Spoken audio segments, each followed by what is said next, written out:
Bonazer. Voilà, je vais vous demander de prendre place. Merci. Donc pour des raisons de circulation, il y a des personnes qui arrivent en retard. Visiblement, tout le monde a pris la voiture aujourd'hui. Bon, Arigradia Bibrim a Dessegui, à Saïnou Meroz. Merci beaucoup à tous. Je remercie en particulier les anciens présidents d'Assemblée, de Conseil économique et social, Madame la Présidente du Conseil économique et social, Monsieur le Président aussi, Monsieur le Président Siméon, il y a un nombre de présidents au mètre carré particulièrement important. Voilà, Monsieur le doyen Copolani, Mesdames et Messieurs, donc merci de votre présence. Nous célébrons cette année, où nous commémorons chacun son point de vue sur la question, les 40 ans du premier statut particulier, donc 2 mars 1982, promulgation de la loi relative au statut particulier de la Corse, qui a conduit donc à la création de la première Assemblée de Corse.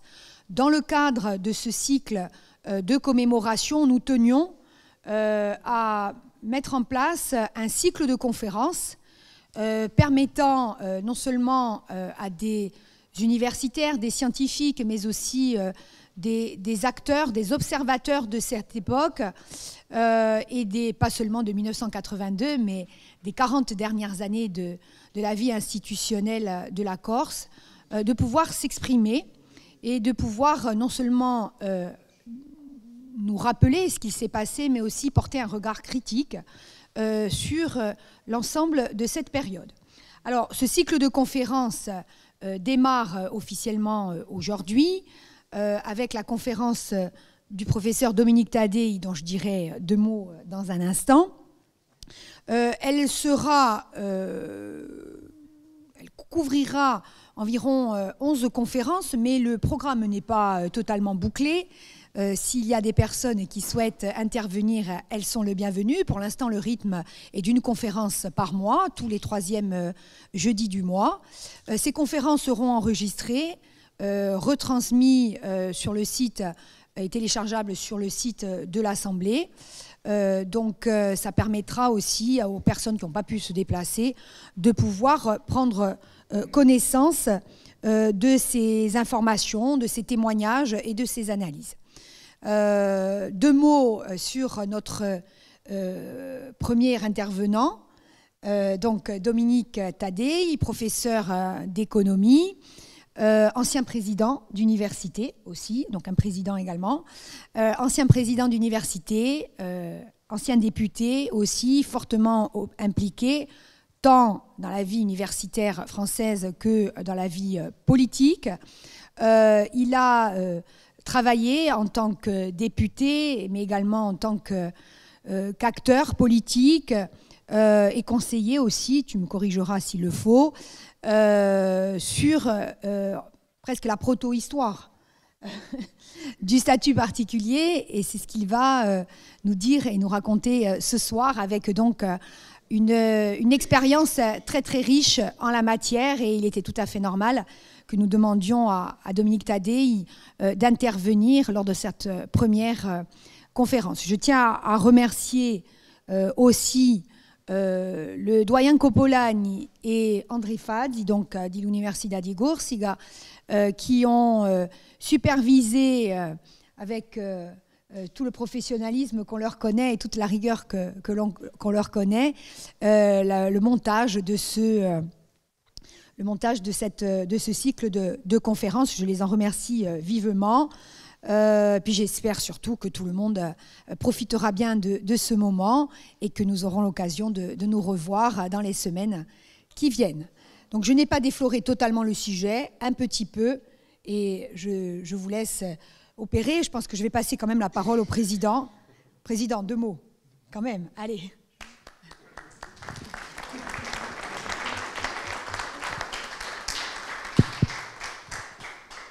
Donc, Madame la Présidente de l'Assemblée de Corse, Madame la Présidente du CESEC, Mesdames et Messieurs les Présidentes et Présidents, Messieurs les professeurs d'université, Mesdames et Messieurs les élus, Mesdames et Messieurs, cari amici, buonasera a tutte e a tutti, un piacere Tamante, des Ridroa, Chistazer, numerosi.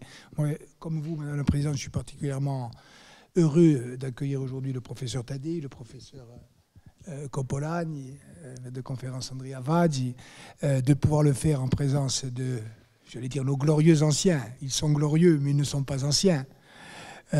Tony Casalong, José Ross, Cecaldi, qui sont des mémoires de cette institution, qui en ont été des acteurs de premier rang. Moi, très brièvement, vous avez tout dit, mais 2 remarques. D'abord, forcément, aussi beaucoup d'émotions, parce que la dernière fois que nous nous sommes vus, c'était le 2 mars. Ça devait être un moment festif, et c'est le moment aussi où nous avons appris l'agression violente dont avait été victime Ivan Colonne, qui a conduit à son décès, et qui a ouvert un cycle de plusieurs semaines de mobilisation, de manifestation. Et donc forcément, au moment où je parle, je suis replongé dans l'émotion qui a été la nôtre ce jour-là et qui continue, cette émotion, de nous étreindre, bien sûr. C'est la première remarque. Je voudrais aussi forcément avoir une pensée pour lui et pour sa famille. Deuxième remarque, peut-être un peu plus heureuse, c'est que vous aviez eu l'intuition, Madame la Présidente de l'Assemblée de Corse, et à travers vous, toutes celles et tous ceux qui ont participé à la préparation et à l'organisation de ce cycle de commémoration. Et ça me donne l'occasion de les remercier toutes et tous, celles et ceux qui ont participé à cela. Vous aviez eu l'intuition qu'il fallait à la fois regarder vers le passé pour réfléchir sur le présent et essayer d'imaginer ensemble l'avenir. Et il se trouve que ce qui s'est passé depuis le 2 mars nous a peut-être conduit au seuil d'une nouvelle période, peut-être, qui devra ou pas nous conduire à aller vers des avancées politiques et peut-être institutionnelles, puisque ce qui sera clairement en débat normalement dans quelques jours, dans quelques semaines, sous réserve aussi bien sûr des résultats des élections présidentielles, c'est la question d'un nouveau statut de la Corse, d'un véritable statut d'autonomie de plein droit et de plein exercice. Et donc nous sommes au cœur de la problématique que vous aviez identifiée, c'est-à-dire à la fois comprendre, nous rappeler, nous instruire à travers les témoignages d'acteurs de cette période, comprendre donc comment le statut de particulier de 1982 est né et à travers quelles difficultés, quelles contraintes, quelle histoire, quelle préhistoire pour la conférence d'aujourd'hui, et puis se servir de ce passé pour essayer ensemble d'imaginer peut-être les contours d'un futur que j'espère aussi proche e aussi heureux que possibile. Dunque, ringraziarvi a vostra presenza, ringraziarvi di questo appuntamento e poi stiamo assente in cui un piacere immenso a conferenza di un professore Tadei.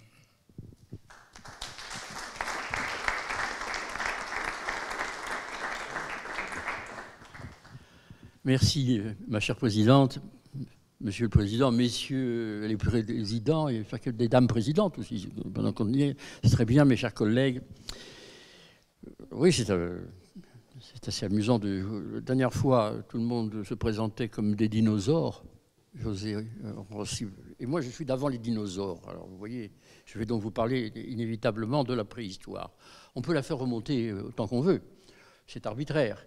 Il me semble quand même que 1960 nous donne, d'abord, c'est un chiffre rond, et ça nous donne le tournant de ce qu'est l'histoire politique de la Corse contemporaine. Vu du côté du continent, c'est les débuts de la Ve République, ce sont les indépendances africaines, bientôt l'indépendance de l'Algérie, et aussi l'ouverture, la mise en fonctionnement du marché commun européen. La France change d'horizon et de cadre spatial. Du point de vue de la Corse, rétrospectivement, on s'aperçoit que 1960 est exactement la date où la démographie de la Corse est inversée. Alors que le flux migratoire négatif nous a fait perdre plus du tiers de la population entre la fin du XIXe siècle, je prends 1895 comme date, comme période charnière, jusqu'en 1960, on est passé de 300 environ à 190 000, d'après les chiffres officiels. Faux, mais les deux sont faux. Donc ça fait quand même bien un même ordre de grandeur. On a perdu plus du tiers de la population à partir du recensement de 1962, le solde migratoire devenant favorable, la population de la Corse va remonter jusqu'au chiffre actuel qui a même dépassé le sommet des années de la fin du XIXe siècle. Mais c'est en même temps, au-delà des chiffres, la démographie, c'est le début d'une mutation culturelle qui concerne fondamentalement, principalement, la nouvelle génération. D'ailleurs, on parle tout le temps, tous les 20 ou 30 ans, de rupture de génération, mais je crois que rétrospectivement, la génération des années 60 a été, pour la Corse, comme d'ailleurs, par ailleurs, pour le continent, mais ici de façon extrêmement différente, parce que d'un seul coup, on s'est retrouvé devant de nouveaux thèmes et une prise de conscience, avant même d'être régionale, je dirais presque régionaliste. Les Occitans lançaient leur slogan Volem vive real país, nous voulons vivre au pays, ça s'appelait VVAP. Les Bretons lançaient l'Union démocratique bretonne. Un peu partout, on voyait bien qu'il y avait un besoin de retour aux racines et aux identités, les uns les appelaient régionales, nationales, locales, mais un besoin de retour à des formes d'identité, pour le meilleur, parfois peut-être aussi pour le pire. Alors, si on part de 1960, la Corse est dans une tension entre ces archaïsmes considérables, pour ceux qui les ont vécus, et des éléments de modernité qui commencent à poindre à ce moment-là. Et inévitablement, quand il y a ce genre de... ça crée des phénomènes qui ne sont pas tout à fait linéaires, et ça crée des crises, ça crée des manifestations de masse, ça crée des inquiétudes, des angoisses générales, etc. Et en effet, toutes les années, avant que l'on parle de statut particulier de façon explicite, je dirais 60 à 72, c'est une suite de mobilisation de masse, de mouvements. Les uns sont plutôt économiques, les autres sont plutôt sociaux, les uns concernent le train, les autres concernent la fermeture de la mine de Canary. Bientôt, ce seront des thèmes écologiques, il y a l'affaire de l'Argentel, il y aura les bouts rouges, etc. Je ne vais évidemment pas, je vous rassure, revenir dans le détail. Je le ferai plus dans la version écrite de mon texte, mais là... je ne vais pas vous réinfliger tout ça pour voir comment les acteurs du futur statut particulier sont comportés par rapport à ça. Je prendrai simplement un premier cas. Le mouvement du 29 novembre 1959, à l'initiative plus ou moins occulte des élus de la mairie de Bastia, qui étaient à dominante radicale et communiste à l'époque, ce mouvement qui s'appelle... de façon tout à fait innocente, du 29 novembre, parce qu'ils n'ont pas voulu s'appeler du 30 novembre, parce que le lendemain, c'était le 170e anniversaire du rattachement de la Corse à la France. Mais en tous les cas, il voulait dire, en tous les cas, si on manifeste, vous voyez bien que c'est parce qu'on est de bons Français, puisqu'on le fait pratiquement le jour anniversaire. Donc c'était une volonté de leur part très très nette. Bon, ça c'est leur première chose assez notable. De là, ils enchaînent. Le 11 mars 1960, par exemple, je note qu'ils font la première opération Isola Morte. Et cette opération mérite un instant d'être retenue, car on y voit une banderole, non signée, on ne sait pas de qui dit « La Corse est une île, donnez-lui un statut particulier ». Hein, on voit apparaître, alors presque spontanément, j'en sais rien, peut-être quelqu'un, etc. Mais en tous les cas, à ma connaissance, on n'a pas retrouvé les auteurs de cette première banderole qui, dans le fond, auront raison 22 ans plus tard. Encore que réduire au problème de l'île est insuffisant, mais on y reviendra dans la suite de l'exposé. Alors ça, c'est une deuxième chose qu'on peut noter. On pourrait les additionner. Il y a un autre moment aussi intéressant, restant dans le début des années 60, la dernière visite en Corse du général de Gaulle, novembre 1961. Bastia, il va descendre à Ajaccio, il va s'arrêter dans toutes les gares. Je ne le suivrai pas dans toutes les gares, mais il y en a quand même, il y a deux de ces stations, si je puis dire bien qu'il n'était pas le Christ, mais enfin dans deux de ces stations, je retiendrai quand même, il s'arrête à Ponte-Novo. Et il est accueilli par, c'est une femme, avant à Ponte-Novo à l'époque, une mairesse, s'appelait Roxane Polidori. Et naturellement, elle l'accueille comme elle est chargée de l'affaire. Et qu'est-ce qu'elle lui dit au général de Gaulle? Nous voulons un statut spécial, politique et fiscal, approprié à la situation géographique qui assure la mise en valeur de nos ressources. C'est pas mal déjà, comme prémonition de ce que seront les débats d'avenir. Et le lendemain, évidemment, il est à Ajaccio. Là, il est reçu par le maire. Et alors le maire Séraphine, il se lance. Et il ose la formule. Je vais me permettre de le lire, je serai très court dans les autres citations. L'empereur avait senti l'absolue nécessité de mettre la Corse à parité avec les autres départements, en lui octroyant en quelque sorte un statut particulier. Alors le général de Gaulle, il n'était pas du genre à se démonter, et il donne raison en quelque sorte au maire bonapartiste. Et le général de Gaulle répond « À situation géographique particulière, il faut une solution particulière. » C'était de Gaulle, hein, enfin, l'imitation est mauvaise, mais quant au contenu, ça ne faisait pas plus avancer le schmilblick. Mais enfin, tout le monde n'avait que l'idée de particularisme, semble-t-il. Quand vous pensez que les communistes et les radicaux à Bastia, le maire bonapartiste à Ajaccio et le général de Gaulle en personne, tout le monde se met à parler de statut particulier ou quasiment de statut particulier. Nous sommes début 1961, c'est quand même assez impressionnant. C'est d'autant plus impressionnant qu'ensuite, les mouvements vont se multiplier, je le disais tout à l'heure, et en réalité, rien de concret ne va se manifester pendant quelques années. Alors, il y a un moment qui est intéressant, c'est en 1964. Parce qu'en 1964, le gouvernement Pompidou se rend bien compte que continuer à administrer la France comme ça, c'est difficile. D'envoyer les ordres dans 95 départements, c'est difficile, et qu'il faut donc procéder à une déconcentration, pas une décentralisation, à une déconcentration administrative. Et alors là, ils ont une structure, les circonscriptions d'action régionale, les CAR. Qu'est-ce que c'est? On ne sait pas trop.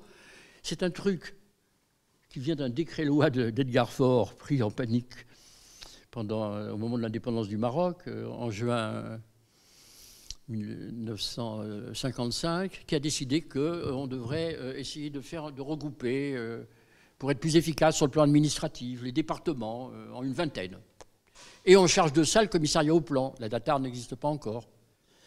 Le commissariat au plan travaille et rend son rapport quand... Le garçon n'est plus là, rend son rapport à Guy Mollet en septembre 1956.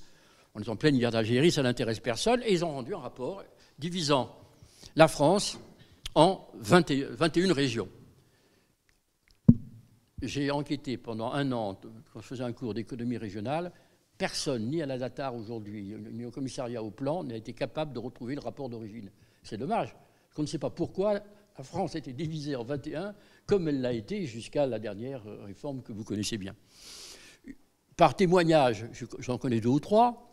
Il y a 2 Normandies, parce que Jean-Marie Louvel devait être président absolument en tant que maire de Caen, et que Jean-Luc Canuet devait aussi l'être absolument en tant que maire de Rouen. Donc on a fait la basse et la haute Normandie jusqu'à la dernière réforme pour cette raison. Edgar Faure, qui avait été quelque part à l'initiative de tout ça, ne supportait pas qu'il y ait une région grande Bourgogne, parce que ce n'était pas pour lui. Donc il a fait couper en 2 la Franche-Comté pour l'être lui. Bon, il y a eu des petites anecdotes comme ça. Il y a eu d'autres raisons bizarres. Quant à la Corse, vous le savez, faisait partie de la grande région PAC, Provence, Alpes, Corse. Mais ça n'intéressait personne entre 1956 et 1964. Mais voilà que quand Pompidou veut donner à ça une réalité, pour en faire un instrument économique de l'État, tout le monde commence... On dit, mais attention, le pouvoir va appartenir alors au super-préfet, qui avait un nom d'ailleurs assez intéressant. On appelait ça un inspecteur général de l'administration en mission extraordinaire. Au singulier, c'est un IGAM. Au pluriel, ce sont des IGAM. Et c'est pris dans le jargon administratif l'habitude d'appeler ça des IGAMI. Alors si vous voulez poser une colle à quelqu'un, qu'est-ce qu'une zigamie? Voilà, c'est venu de là. Mais de quoi se sont aperçus les Corses à ce moment-là? Quand je dis les Corses, ça va les élus, les fonctionnaires, les citoyens, les chefs d'entreprise, tous ceux qui avaient affaire à l'administration pour une raison ou une autre. C'est que jusque-là, ils s'adressaient au préfet de Corse à Ajaccio. Et d'un coup, il allait falloir s'adresser à l'IGAM à Marseille. Alors là, le gouvernement Pompidou a réussi à faire la première unanimité des Corses sur la question régionale. Tous les Corses se sont mis à hurler que c'était totalement intolérable. Ils se sont aperçus qu'ils n'étaient dans le fond qu'un bout de la Provence, enfin de la région PAC. Et tout le monde a demandé à avoir une région, que la Corse soit une région en elle-même. Une région administrative, hein, on n'en est pas à la région politique au sens où l'on entend aujourd'hui. Mais ça a été totalement unanime. Et comme c'est le moment où les mouvements étudiants, à Paris, à Aix, à Nice, qu'ils soient plutôt de gauche, qu'ils soient plutôt apolitiques, commencent à se mobiliser, etc. Mais tout le monde est d'accord. Disons qu'il y a un front uni de 64 à 68 pour exiger que la Corse soit une région à part entière. C'est le premier combat, et il a un certain sens, parce que quand, par exemple, le mouvement qui va devenir autonomiste, avec les frères Siméon et l'Arc, au mois d'octobre 1968, réunit une table ronde à Corté pour discuter de ça, les élus de tous bords viennent.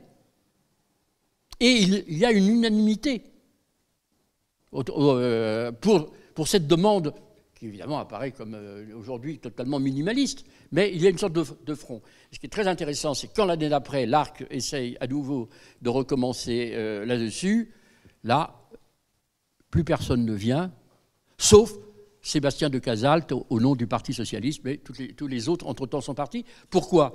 Parce qu'entre-temps, on a obtenu des garanties au niveau du gouvernement et que, ça sera ma citation suivante, le président Pompidou, c'est le nouveau président de la République, à Ajaccio, le 15 décembre 1969, dit que « J'ai toujours été très favorable à l'octroi d'un statut administratif particulier pour la Corse. » Très exactement, on est toujours dans l'ordre, non pas du politique et du démocratique, mais de l'administratif, et on voit comment peut alors se faire le dialogue entre Paris et la Corse. D'ailleurs, je dois dire que dès l'année suivante, le gouvernement Chaban-Delmas, en 1900, va décider qu'effectivement la Corse est détachée et enfin la Corse devient une région par elle-même, tandis que les Niçois sont tout contents de remplacer les Corses et que la région PAC devient la région PACA que nous connaissons encore aujourd'hui. Voilà, donc il y a eu tout un jeu comme ça qui s'est fait durant les années 60, mais qui porte en réalité... Il y a un début de prise de conscience régionale. Ce qui est très intéressant, c'est que vers la fin de la décennie, il y a quand même l'idée que la Corse est une région en elle-même. Pour Paris, simplement administrative, mais du point de vue de tous les Corses. Élus, mouvements revendicatifs, mouvements sociaux, mouvements culturels, qu'il faut qu'elle devienne une région avec une élection au suffrage universel et un exécutif, ça, cette idée-là est déjà née, nettement. En quelque sorte, cela clôt cette première sous-période des années 60. Au début des années 70, vous me pardonnerez de changer d'angle de vue, ce qui est quand même tout à fait important, c'est que le paysage dans la gauche française change totalement. Le Parti socialiste naît à Épinay en juin 1971. Il se dirige vers d'abord la discussion, puis la signature, l'année suivante, d'un programme commun de gouvernement avec le Parti communiste. Sous cette pression, le Parti radical séculaire se casse en deux. Certains restent au centre avec Jean-Jacques Servan-Schreiber, les autres, une quinzaine de parlementaires, mais notamment tous les parlementaires corses, et c'est très important pour la suite de notre histoire, eux décident de créer le Parti radical de gauche, qui deviendra plus tard le mouvement des radicaux de gauche, et qui va être co-signataire en juillet 1972 rue de Castiglione, j'étais un des 6 signataires, je m'en souviens, devient donc le programme commun de gouvernement et la référence. Alors, on y parle de régions de plein exercice, on y parle de régions élues au suffrage universel, tant et si bien que quand le Parti socialiste lui-même se met en marche après le congrès d'Épinay, Mitterrand confie à son vieil adversaire complice, ça a toujours été très compliqué, et c'est très intéressant pour l'histoire corse d'ailleurs, les relations personnelles entre Mitterrand et Defferre, ils avaient été quand même adversaires l'un de l'autre pendant 10 ans pour savoir qui serait candidat à la présidence.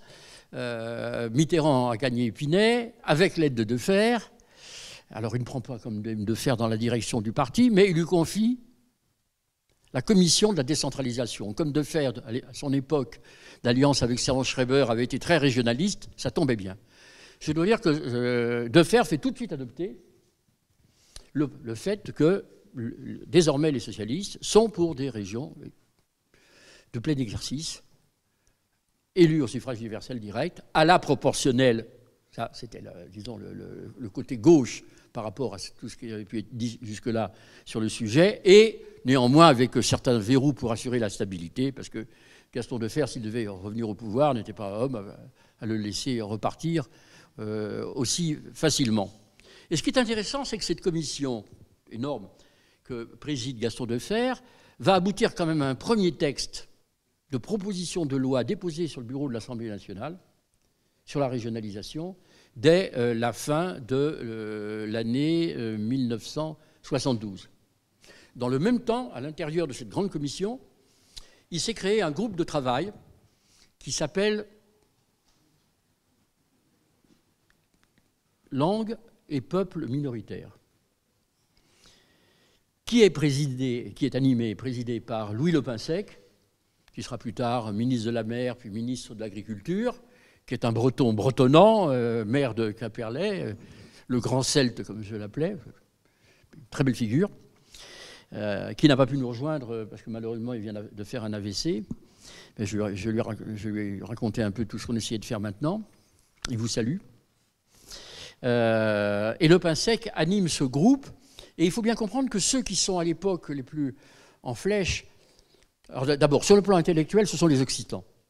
Ils couvrent une très large zone du pays, 25 départements sont à peu près de Languedoc, globalement, et ils sont centrés autour de l'Université de Montpellier, de l'Institut d'études occitanes, et en particulier autour de la personnalité de Robert Laffont, qui est certainement le meilleur théoricien des régions. Son livre « Le pouvoir régional » en 1967 a fait totalement référence, et nous avons par la suite beaucoup travaillé avec Robert Laffont et ses amis occitanistes.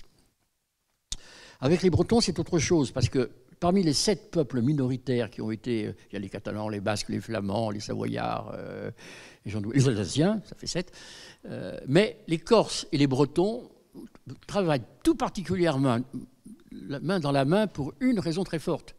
C'est que les limites, approximativement, culturelles et linguistiques de ces peuples correspondent à peu près, à la Loire-Atlantique près, correspondent à peu près aux limites administratives. C'est-à-dire que si on parle d'un pouvoir régional fort, ça peut s'entendre en même temps avec un développement très fort en matière de culture et de langue.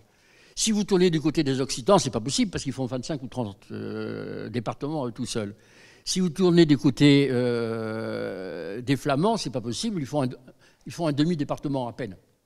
Les Catalans font un département, les Basques font un demi-département, les Savoyards font 2 fois un demi-département. Vous voyez, les endroits où il y a une coïncidence suffisante entre le découpage régional usuel pour toute la population et l'ère culturelle et linguistique, c'est la Bretagne et la Corse. C'est pourquoi il y aura une sorte de jeu de course de tandem que nous ferons, notamment Louis Le Pinsec et moi, dans toute la suite de cette histoire.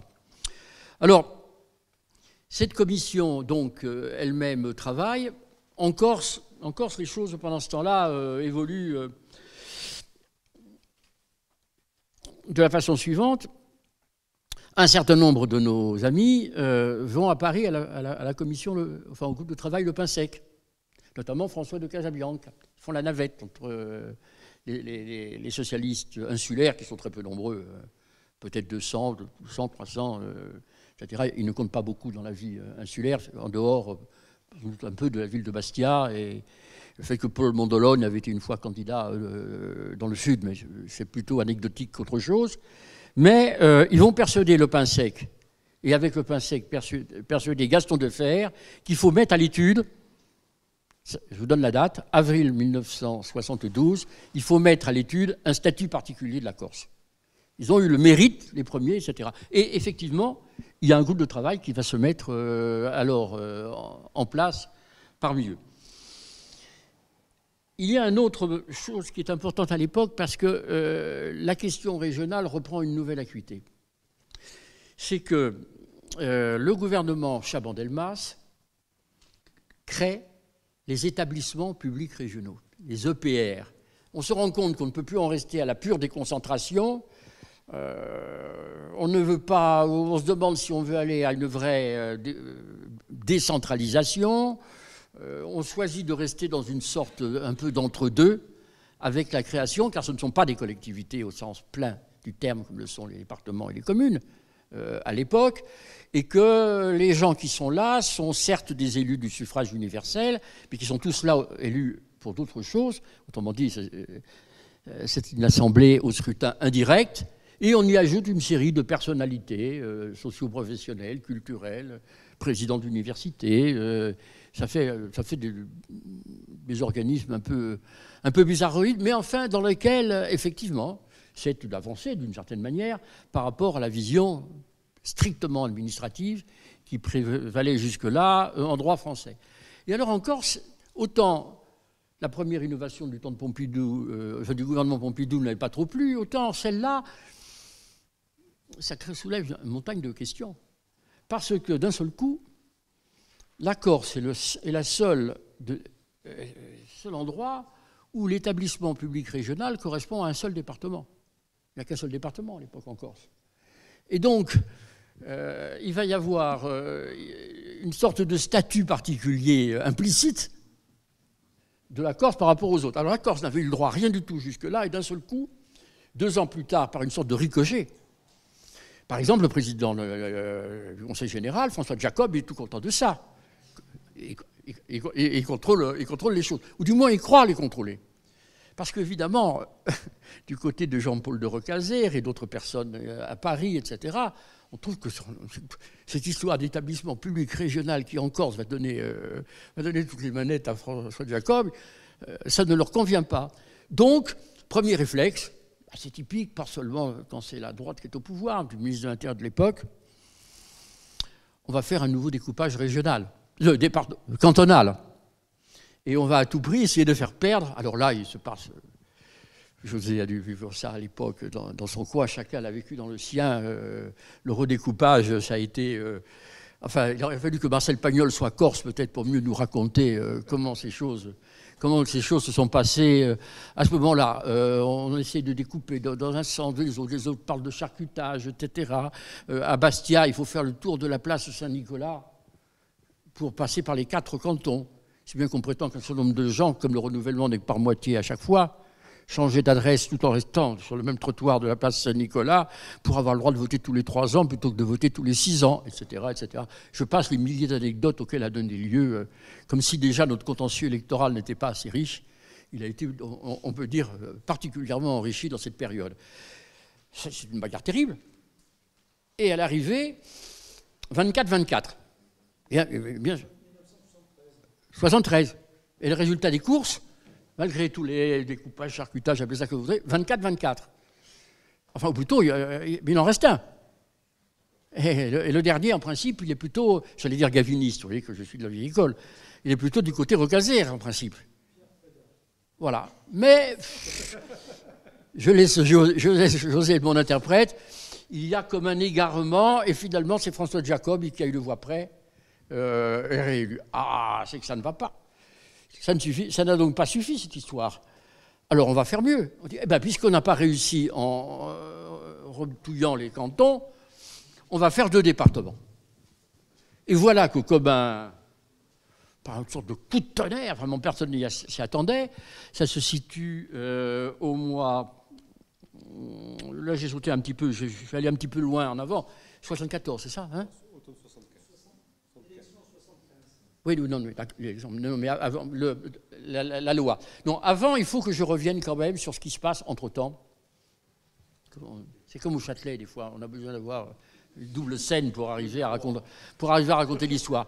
Au sein du Parti socialiste, on a avancé sur ce texte de statut particulier. La direction du parti, en gros, pour l'essentiel, s'en fout. Mais tous les militants minoritaires corses du continent ou corses de la diaspora s'intéressent à la chose et la Fédération de Corse a envie qu'on fasse fructifier tout ça. Car depuis Épinay, elle est restée la vieille fédération et ses fillots qui pouvaient exister auparavant. Et elle a un grand rendez-vous qui doit se tenir à Ghisonaccia pour faire un congrès en mars, qui doit être son Épinay à elle, en mars 1974. Alors, je me trouve un petit peu au centre de tout ça parce que il y a une section à Île-Rousse qui est assez dynamique. Jean-Emmanuel, le secrétaire de la section, va devenir le premier secrétaire fédéral. Et on rédige des textes. Alors d'un côté où on dénonce le racisme de tout genre, la violence, etc. Mais de l'autre, on demande à peu près la même chose. Que d'une part le Front régionaliste corse, ou d'autre part ce qui va devenir l'ARC, c'est-à-dire qu'on demande de l'université à Corté, on demande la langue, on demande un statut particulier. Évidemment, on réaffirme plus que jamais un statut particulier. Et après ce congrès de Ghisonaccia, le Parti socialiste va avoir des affiches où, d'un côté du Point et la Rose, il y a écrit « Programme commun de gouvernement », et de l'autre côté, il y a écrit « Statut particulier de la Corse ». Les socialistes corses, à partir de ce jour-là, se mettent complètement sur la... Ça n'a pas été simple d'y arriver. Je vous passe les histoires de querelles internes qu'il pouvait y avoir entre ceux de Bastia et ceux d'Ajaccio, les uns étant plutôt programme commun et les autres étant plutôt statut particulier. Mais bon, j'avais la chance d'être secrétaire. Ah oui, entre-temps, j'étais devenu secrétaire national du parti et de pouvoir mettre le poids qu'il fallait pour que Jean-Emmanuel devienne premier secrétaire et qu'on fasse admettre ce programme qui complétait en quelque sorte. Donc, il y avait une fédération de Corse qui défendait officiellement le statut particulier. La direction du parti, j'étais chargé de faire la liaison, etc., elle s'en fichait quelque peu, il faut bien le dire. D'autant plus que là-dessus vient la campagne présidentielle, puisqu'il y a le décès inopiné, enfin inattendu en tous les cas pour nous, de Georges Pompidou. Mitterrand fait sa campagne, vient à Ajaccio. Alors, évidemment, nous sommes censés nous rapprocher, nous sommes alliés avec les radicaux de gauche. Mais dès qu'on a commencé à parler de statut particulier, etc., je vais vous dire qu'on n'était plus très copains. Hein. Je pourrais prendre un détail d'anecdote. En février 1974, François Jacob, que je connaissais comme ça, me téléphone au sport d'hiver. Je m'en souviens, par l'habitude, il me téléphone au sport d'hiver. Il a eu un téléphone par mon père, enfin, etc. Et pour me dire, Antoine Capias, conseiller général d'Île-Rousse, enfin d'Île-Rousse, mais qui était de Santa Reparate, est décédé, c'est qu'on n'est plus 25-24. On est revenu à 24-24. Dominique, il faudrait que vous vous présentiez, me dit François Jacob.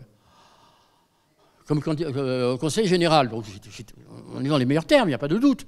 Mais moi, qui suis en train de préparer un texte avec Jean-Emmanuel, anticlaniste, je vais être le candidat de François Jacob dans le temps à Santa Reparate. J'ajoute que je suis secrétaire national du parti et que je vise déjà plus ou moins d'aller à Avignon. Ça ne m'intéresse pas spécialement. Mais c'est vous dire qu'on est à la fois des alliés politiques, on est censé être dans de bons termes, mais dès qu'il s'agit de parler du fond des questions corses, en gros, c'est simple, c'est le contraire, quoi. C'est le contraire. Et ce que j'ai éprouvé pendant toute cette période de 1974 jusqu'à 82, on va finalement y arriver, c'est qu'avec les radicaux, parfois, ils étaient d'accord pour reconnaître les particularismes. Je vois même un texte de Nicolas Alphonse disant qui énonçait toutes les particularités, presque autant que nous, mais ça ne constitue pas un statut, ajoutait-il. Ah. Et par contre, face à Gaston Defferre, j'y reviendrai après, en 81, François Jacob, il dit, bien entendu, il nous faut un statut, mais il ne faut pas qu'il soit particulier. Des fois, ils veulent le statut, mais il ne faut pas qu'il soit particulier. Et des fois, ils veulent la particularité, mais ils ne veulent pas qu'il soit statutaire. Ils nous ont dansé ce tango pendant toute cette période de 74 à 80, c'était quelque chose. Alors 74, ça reprend vigueur, si je puis dire, parce que, patatras, le gouvernement nous annonce la bidépartementalisation. Alors là, côté les communistes sont contre, les socialistes sont contre, presque tous les radicaux sont contre, sauf ceux de la mairie de Bastia, bien entendu. Ceux de la mairie de Bastia, ils sont tout contents de récupérer une préfecture. Je dois dire aussi que cette bidépartementalisation a fait beaucoup de mal au Parti socialiste parce qu'il était en train de s'initier de façon assez intéressante et immédiatement les sudistes et les nordistes n'ont pas eu le même tropisme et il est clair que désormais les socialistes de Haute-Corse sont extrêmement proches, pour appeler un chat, des mouvements autonomistes, que ce soit le FRC d'un côté ou l'ARC de l'autre, alors que ceux du Sud sont sur une ligne, programme commun, statut particulier, oui d'accord, mais le moins possible. Donc ça crée déjà, de ce point de vue, une assez grosse difficulté. Et puis en fait, tout ça se conclut quand même dans cette campagne présidentielle de 1974 par ce meeting de Mitterrand à Ajaccio. Alors nous sommes deux à être mandatés pour le préparer, évidemment. Nicolas Alphonse, qui est le régional de l'étape, c'est normal, d'un côté, et moi de l'autre, parce qu'il faut bien qu'il y ait un socialiste. Et que, bon, ça a été quelque chose. Alors je veux dire que Nicolas a réglé tous les problèmes d'organisationnel, logistique, matériel, parfaitement bien. Mais moi, j'étais chargé de l'aspect politique consistant à dire « personne n'aura le droit de prendre la parole avant François Mitterrand ». Parce que le niveau de dissonance était tel avec les radicaux, etc. Bon, quand vous dites ça, si votre candidat arrive là et puis prend la parole tout de suite à 2h du soir, ça va. Mais Mitterrand, il est toujours en retard.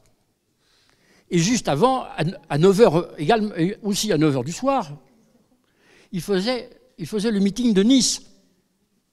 Et nous, on commençait le meeting sans orateur en même temps, là, en bas.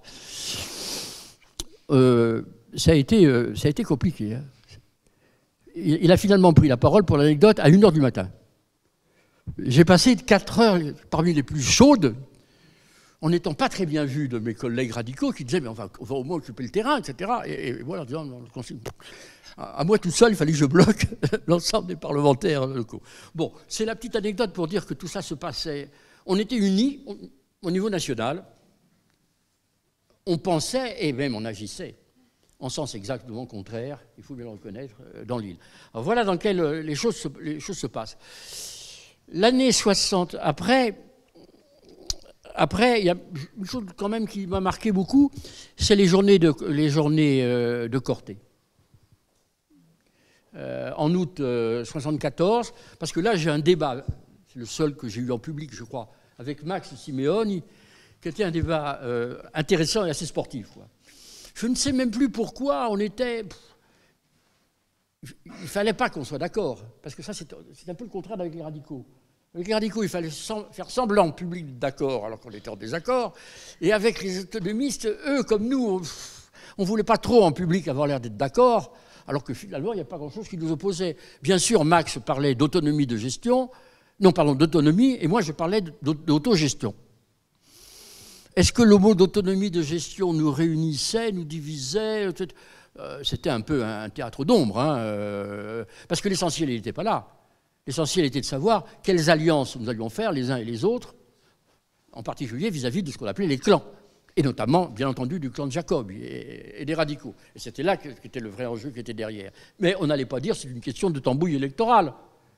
Donc, voilà. Donc, ça a été encore ce moment-là de grisonnage, mais c'était un moment qui était assez intéressant. Et puis après, j'en viens à Aléria. Enfin, non pas à Aléria, parce que, hélas, vous le connaissez aussi bien que moi, le drame d'Aléria, mais je considère, quant à moi, que dans l'histoire du statut particulier, le drame d'Aléria est le fait constitutif. Tout ce que je vais raconter, c'est les prémices, comment les matériaux se sont petit à petit, etc. Mais ce qui fait, alors, si vous préférez une autre expression, ce qui fait catalyse. Le statut particulier va pouvoir se catalyser parce qu'il y a le drame d'Aléria. dès le lendemain, 48 heures après, les partis signataires à Paris du programme commun de gouvernement font une déclaration commune condamnant la violence, etc., et disant qu'il faut trouver une solution démocratique dans le cadre de la République française à laquelle la Corse reste attachée. Bon, ça, c'est 3 phrases comme ça. Après, chaque parti doit se débrouiller. Et nous, notamment, on a des responsables. Les radicaux, ils ont leur siège, si je puis dire. Les communistes, ils n'ont pas trop d'enjeu. Et nous, il faut qu'on se débrouille là-dedans. Qu'est-ce qu'on fait? Et je me souviens tout le temps, c'est le premier mardi de septembre, place du Palais Bourbon, où était le siège à ce moment-là de la direction du parti. Il y a le bureau exécutif national, on est une vingtaine. Et je choisis de changer de place pour intervenir le dernier, parce qu'il y avait toujours Pierre Mauroy distribuait les temps de parole et un ordre de passage. Et quand j'interviens, il y avait 2 heures que les uns et les autres intervenaient pour parler de la Corse. Et pendant 6 mois, je n'avais pas pu obtenir qu'on mette la Corse à l'ordre du jour. Et le statut particulier que nous réclamaient tellement nos amis de la Fédération de Corse. Je n'avais pas pu jusque-là. Et quand vient mon tour de parler, je ne peux pas m'empêcher de me livrer une petite ou une grosse, comme vous voudrez, provocation. Et je commence toute ma vie en disant « Enfin, 3 gendarmes qui ne sont pas morts pour rien ». J'ai cru que Pierre Mauroy allait m'étrangler. Il est assez sanguin, l'ami Mauroy, par ailleurs. Je dis « Dominique, je t'interdis, etc. etc. » J'ai dit « Mais ça fait 6 mois que je demande que nous prenions position sur la Corse. Ça n'est jamais à l'ordre du jour, par ta faute. Et voici que maintenant, on en parle pendant 2 heures, parce que 3 gendarmes sont morts. » Bon, ça a été assez chaud. J'ai obtenu ce que je voulais.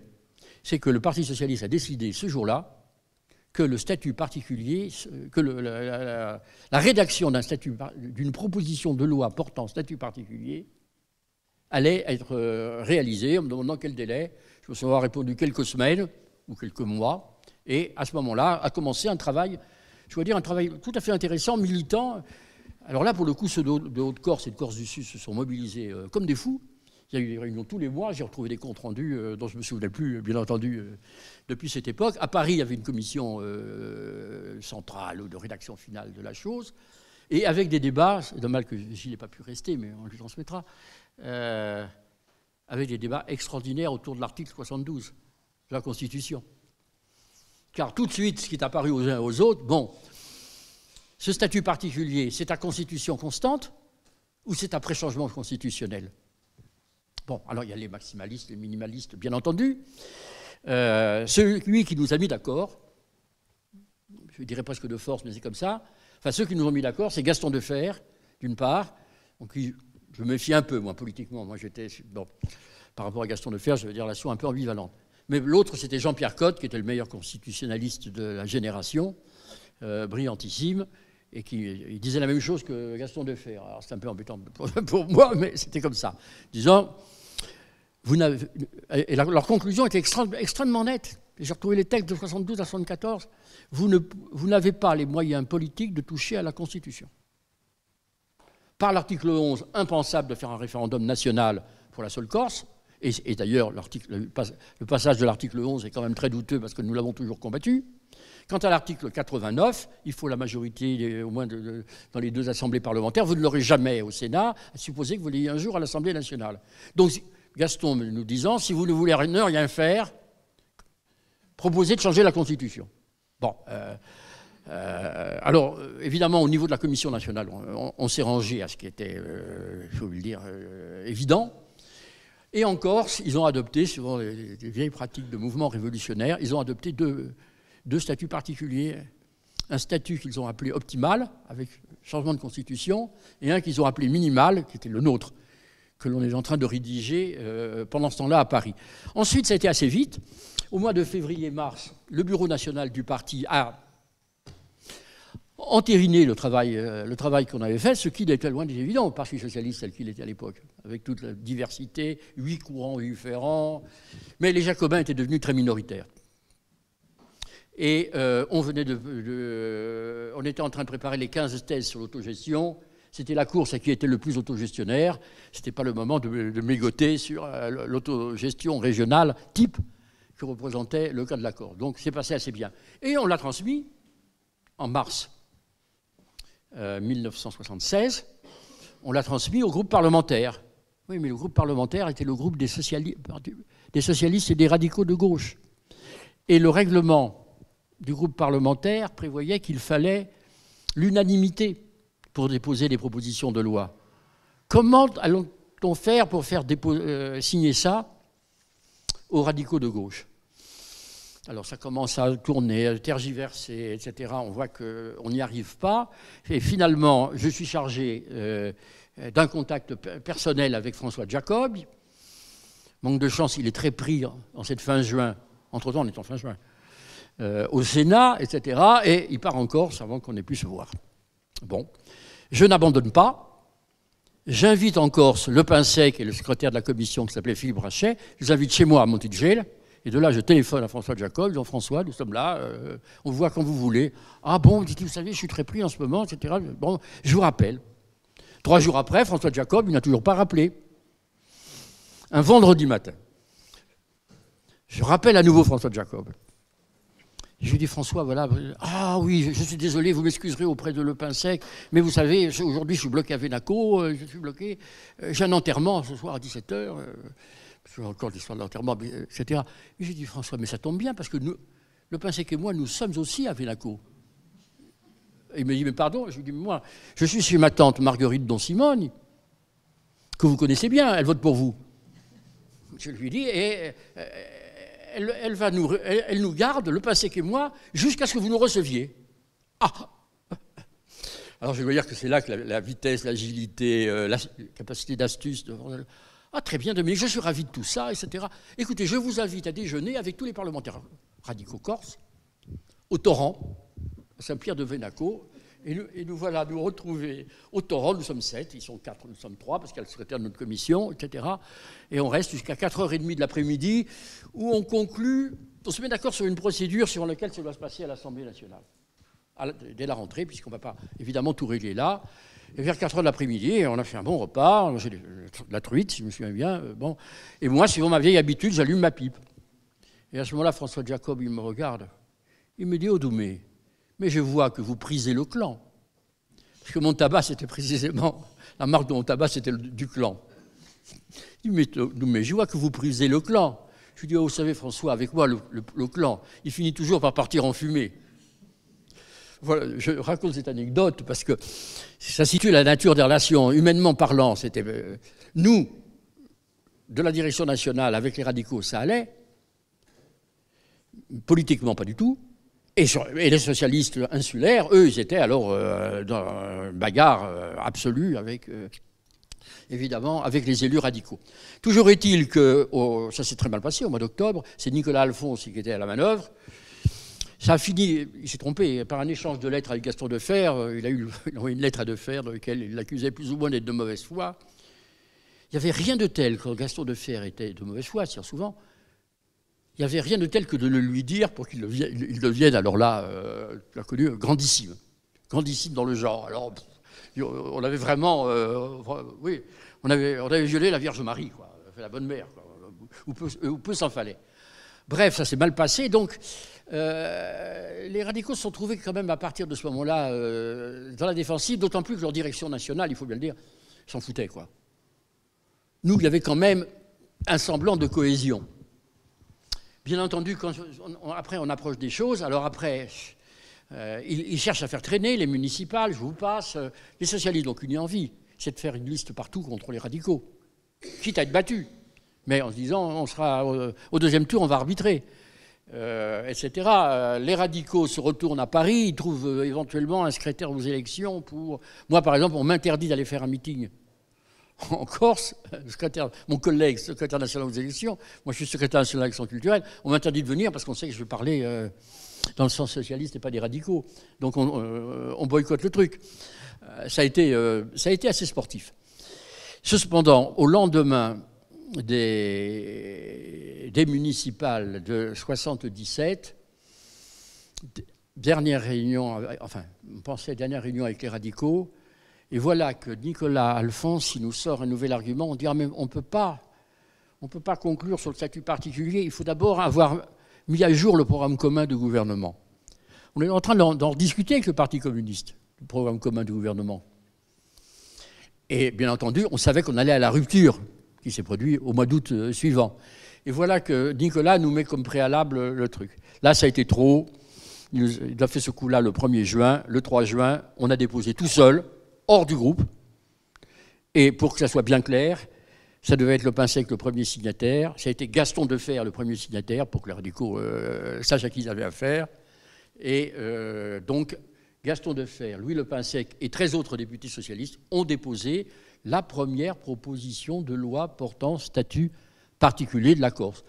Je pense qu'elle mériterait d'être sortie. Je ne vais pas ici la détailler. Ce qui me paraît important, surtout pas, ce qui paraît peut-être en annexe, ça pourrait servir, ces documents. Ce qui me frappe en la relisant, elle comportait 33 articles, un sur l'organisation générale. Ça, c'était facile, ça ressemblait à ce qu'on faisait dans les régions en général, sauf qu'il y avait un exécutif qui était déjà prévu, comme il l'a été ensuite au moment du statut Joxe. Oui. Oui, dès le départ, on a eu cette volonté. On a vu cette volonté dès le départ. Et il y avait 2 titres où on mettait, et alors un grand effort, Tony va être content, on mettait sur le même plan les instruments économiques et les instruments culturels. Le texte était extrêmement équilibré. Évidemment, comme secrétaire national à l'action culturelle, j'avais pesé tout mon poids. Et alors, il y avait un statut pour la radio-télévision, il y avait les langues, il y avait l'université. Sur le plan culturel, c'était bien. C'était même plus cohérent globalement que ça ne l'était peut-être. Je pense que c'était implicite. Je ne suis pas sûr que c'était explicite. Mais c'était implicitement, oui. C'était l'idée, en tous les cas. Oui, non, ça c'est en gros, j'en ai souvent discuté avec Pierre Joxe par la suite, le statut particulier, le statut Joxe ressemble plus à 76 qu'à 82. Prenez un micro. Pour la première fois apparaît la notion d'exécutif, mais avant que la loi générale de décentralisation ne s'applique à l'ensemble du pays. Et pour l'ensemble des régions françaises, avec les lois de 1984, il y a un exécutif, mais le président d'exécutif reste membre de l'Assemblée. Et je pense que vous deviez être sur cette ligne avec un schéma sans quoi, si tu le sépares, tu es obligé de le rendre responsable devant l'Assemblée. Je n'ai plus le texte là, on le regarde dans le détail, mais on va le regarder. Ce qu'il faut bien avoir à l'esprit, c'est que le texte de la proposition initiale 76 est plus proche du statut Joxe, etc., que du statut de 82. Par lequel je vais essayer de terminer là-dessus en disant, bon, ce texte, ensuite, je ne vous parle pas de la misère encore que les radicaux de gauche ont essayé de nous faire, là-dessus, on arrive quand même, enfin, on n'est pas si malheureux parce que, en réalité, le rapport de force est pour nous, c'est quand même eux qui sont très, très isolés dans toute cette affaire. Parce que même leurs collègues nationaux ne les suivent pas. Aucun, il n'y a eu jamais un radical au plan national pour aller soutenir leur position par rapport à nous. C'est quand même typique. Et donc, à la fin... alors, finalement, à la fin 77, on décide de signer en commun avec les radicaux, parce qu'il faut quand même... On a rompu avec les communistes, il faut bien quand même qu'il reste quelque chose de l'union de la gauche un tout petit peu, quoi. Si on rompt avec les radicaux, on est mal, quoi. Hein. Et donc, on décide de déposer une proposition de loi portant sur la décentralisation en général, dans lequel il y a un article 15 qui dit... S'agissant de la Corse, il y aura un statut particulier. Les radicaux de gauche acceptent ça. François de Jacob en donne une explication assez hilarante par la suite en disant « Oui, on était d'accord, mais c'était pour un statut particulier ultérieur qui sera encore à discuter. » Ce n'est pas celui qu'ont déposé les socialistes, ça serait plus tard, quoi. Il avait fini par accepter... Enfin, lui, non, parce qu'il était sénateur, mais les députés avaient dû accepter, parce que là, c'était le groupe. Et donc, comme ça, ils ont fini par accepter l'idée de statut particulier, et aussi tard que possible, hein, décembre 77, juste à la fin de la législature qui finissait en mars 78. Bon, ensuite, la suite de l'histoire mériterait d'être racontée. Présidente, ça ne va pas être raisonnable. Donc, comme on disait dans Signe et Furax, on va dire à suivre. Affaire à suivre, parce que les histoires de 80-82 ne sont pas tristes d'une autre manière. Mais bon, de toute façon, je vous donnerai tout ça par écrit, je vous rassure. Puis si vous voulez qu'on rediscute de 80-82, ça a été, et notamment les épisodes Bastien Letch ont été assez pittoresques aussi. C'est une autre...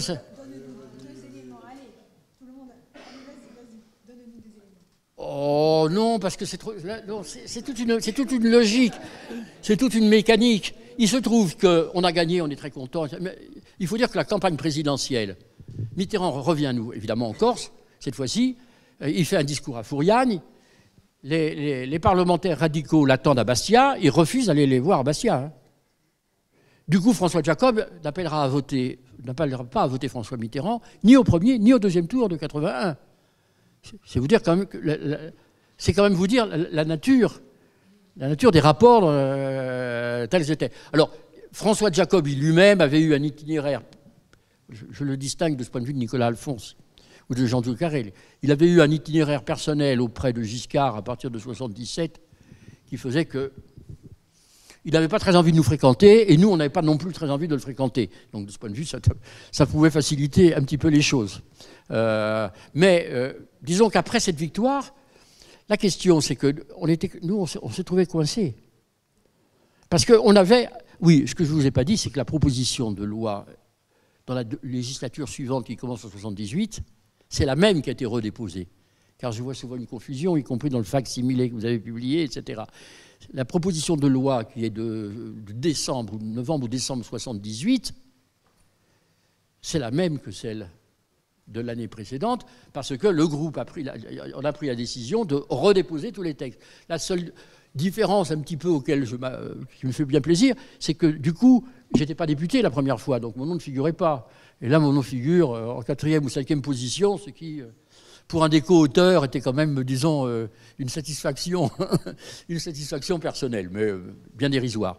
Non, ce qui se passe, où on est coincé après l'élection de Mitterrand, c'est qu'on ne peut pas mettre à voter la proposition de loi. Pourquoi ? Parce que les deux principaux moteurs de cette affaire, le pain sec, il est parti au gouvernement, il est ministre de la Mer. Moi, je suis président de la Caisse des dépôts et consignations. Donc celui qui devrait être chargé du texte, c'est Nicolas Alphonse. C'est dur pour lui, ne parlons pas. C'est encore plus dur peut-être pour tous les autres, etc. Donc Gaston Defferre reprend tout ça en main, à la Gaston, et on dit on va faire un projet de loi. Et alors Gaston se caractérise à l'époque par une chose, il passait pour le plus droitier des dirigeants socialistes, enfin en tous les cas chez les socialistes, à l'extérieur je ne sais pas, mais chez les socialistes il est clair que c'était l'aile droite, quoi. Et alors il s'était rendu illustre par ce qu'on avait appelé le discours des 100 jours. Un beau jour au comité directeur du Parti socialiste, il est arrivé en nous expliquant il faut faire tout de suite. Ah, c'est formidable pour celui qui jusque-là avait tendance à freiner. Non, ce qu'on n'a pas fait en 100 jours, après on ne le fait pas. Au début, les adversaires sont terrorisés, ils sont prêts à tout accepter. Après, ils reprennent de la bête. Nos amis sont démobilisés. Il faut tout faire en 100 jours. Alors, je vous passe les ricanements au comité directeur du Parti socialiste, y compris, je crois que c'est Didier Motschal, lui disant que les 100 jours, c'était mal terminé. Et ce n'était pas forcément la meilleure référence. Il n'en reste pas moins que Gaston donc, prend les choses en main et il décide tout de suite en disant « Oui, mais les lois de décentralisation, je dépose tout de suite, mais ça va être très long. » Effectivement, les lois de décentralisation, il y a de quoi ça soit long. Mais par contre, la Corse, c'est un petit morceau, ça va être le laboratoire de la décentralisation. On lance tout de suite sur la Corse. Tout de suite, mais statut particulier, des compétences particulières, quand on ne connaît pas les compétences de droit commun de futures régions, c'est quand même assez particulier. Et donc, on s'est trouvé avec un texte, il nomme un monsieur Corse, Bastien Lech, qui est exactement, du point de vue des militants autonomistes d'une part, et des militants socialistes de grisonnage, si j'ose dire, d'autre part, un peu caricatural. Bastien était un homme, par ailleurs, extrêmement agréable, etc., dont la femme a vu un grand mérite dans la création des groupements corses du Bouches-du-Rhône. Beaucoup de gens, des anciens, savent ça. Mais le 12e adjoint au maire de Marseille qui se transforme en procureur de la Corse, comme lui disent les gens d'ici, pour faire la politique du coucou, parce qu'il revendique d'être tête de liste, ça devient un problème. En plus, ils ont un problème. Ils ne veulent pas qu'il soit dit qu'ils reprennent la proposition de loi initiale. Mais il n'y a pas 36 textes possibles. On ne va pas faire un texte qui dit le contraire. On ne va pas faire un texte non plus qui dit rien. Alors, ils vont dire quelque chose, et ils vont inventer quelque chose, alors que là, on a des gens qui travaillent depuis 1972 autour de l'Opasec et de moi-même. Bon, donc, ils se mettent à travailler avec des ciseaux, ils essayent de dire, ah bon, on ne peut pas faire un texte, on va en faire deux. Bon, un premier sur l'organisation, le second, plus tard, sur les compétences. Donc, On a soumis au Parlement. Et je dois dire que le collègue de droite... Alors en plus, la droite parlementaire avait sorti son beau linge contre nous. Hein. On a eu le droit à Jean Foyer, Philippe Séguin, François Lyotard. Vraiment, on a eu le droit à beaucoup de vraies vedettes, etc. C'était un débat techniquement très difficile. Ouais. Mais on a été vraiment... ça a été un débat 3 jours, 3 nuits extrêmement acharné, rien que sur le premier texte. Mais il faut comprendre la complication.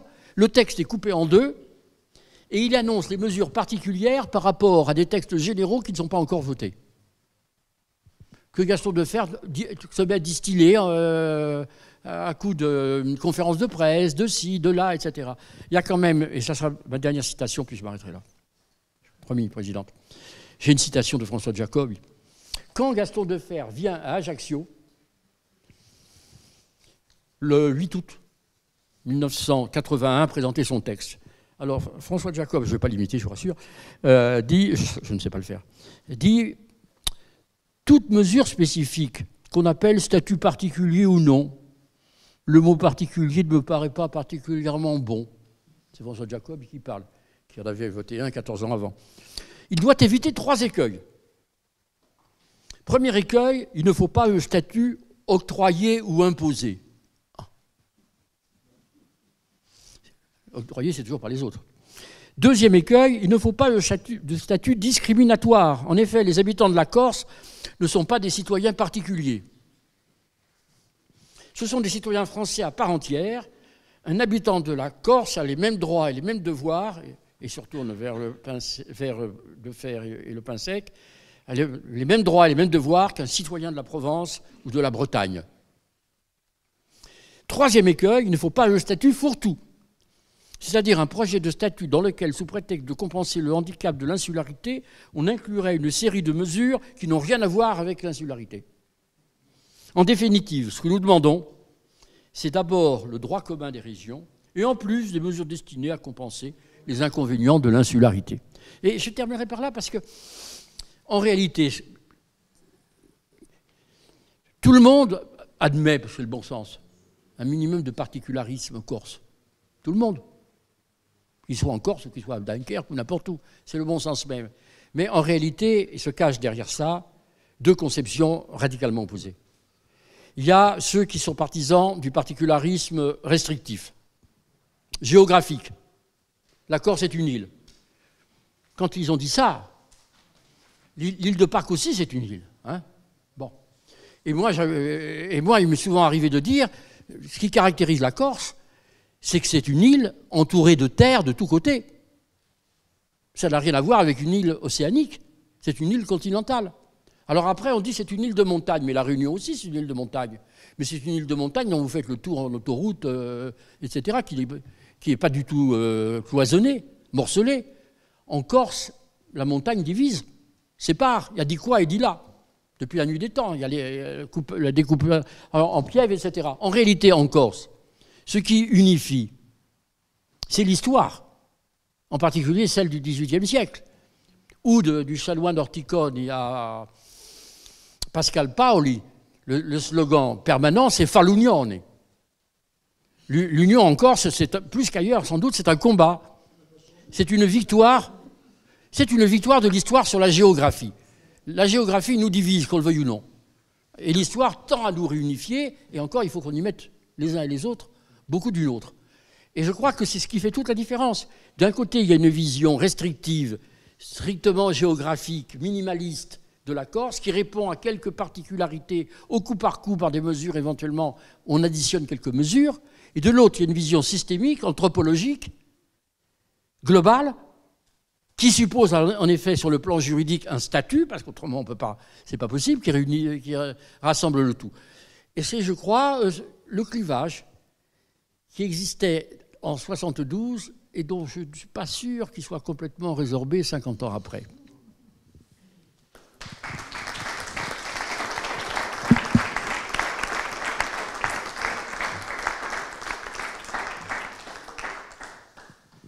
Merci beaucoup, Dominique, pour cette incursion dans le passé, ces éléments à la fois théoriques, empiriques, toutes ces anecdotes, mais qui nous permettent de comprendre quelle a été aussi la grande histoire du statut. Alors, je tiens à préciser que étaient présents, je ne les ai pas salués tout à l'heure, aussi les élus de l'Assemblée à Diadiouentou. Le vice-président était là, il a dû partir parce qu'il avait un rendez-vous. Les autres sont présents, merci. Donc, il n'y a pas que des dinosaures, il y a aussi des oisillons, voilà, en politique, mais qui promettent d'être de bons éperviers. Donc, merci d'être là, c'est important. Très très important. J'ai oublié de dire aussi que Dominique, il a précisé au cours de son discours, et on en a eu la démonstration, est aussi historien. Il a travaillé sur la période, tardivement, mais quand même sur la période de Paoli, bien sûr, et notamment sur les prêtres balanins qui ont entouré Paoli. Tu en as cité un il y a un instant. Voilà. Et qui ont précédé aussi, oui, qui ont précédé. Et qui ont permis, enfin, ton travail a permis de les réhabiliter aussi, et un ouvrage co-signé avec Evelyne Luciani, hein, voilà. Donc, et j'ai oublié de citer cet aspect-là de ta personnalité, de ta carrière, et on comprend bien que ce cher professeur d'université a eu 1000 vies. Voilà, 1000 vies, il est très important aussi qu'on ait ce témoignage. Donc je vais passer la parole à qui veut la prendre. On peut prendre encore une demi-heure. José, prenez un micro, qu'on vous entende. Oui. Juste une question. La représentation proportionnelle, au-delà de l'organisation du statut de 82 et des compétences, tu as évoqué les deux parties de la loi, est-ce que le choix de la proportionnelle intégrale s'est fait spontanément ou est-ce qu'il répondait à un objectif très précis? Bon, l'objectif, le résultat très concret, c'est que ça a fait exploser immédiatement le système politique corse avec la droite conservatrice, la gauche conservatrice.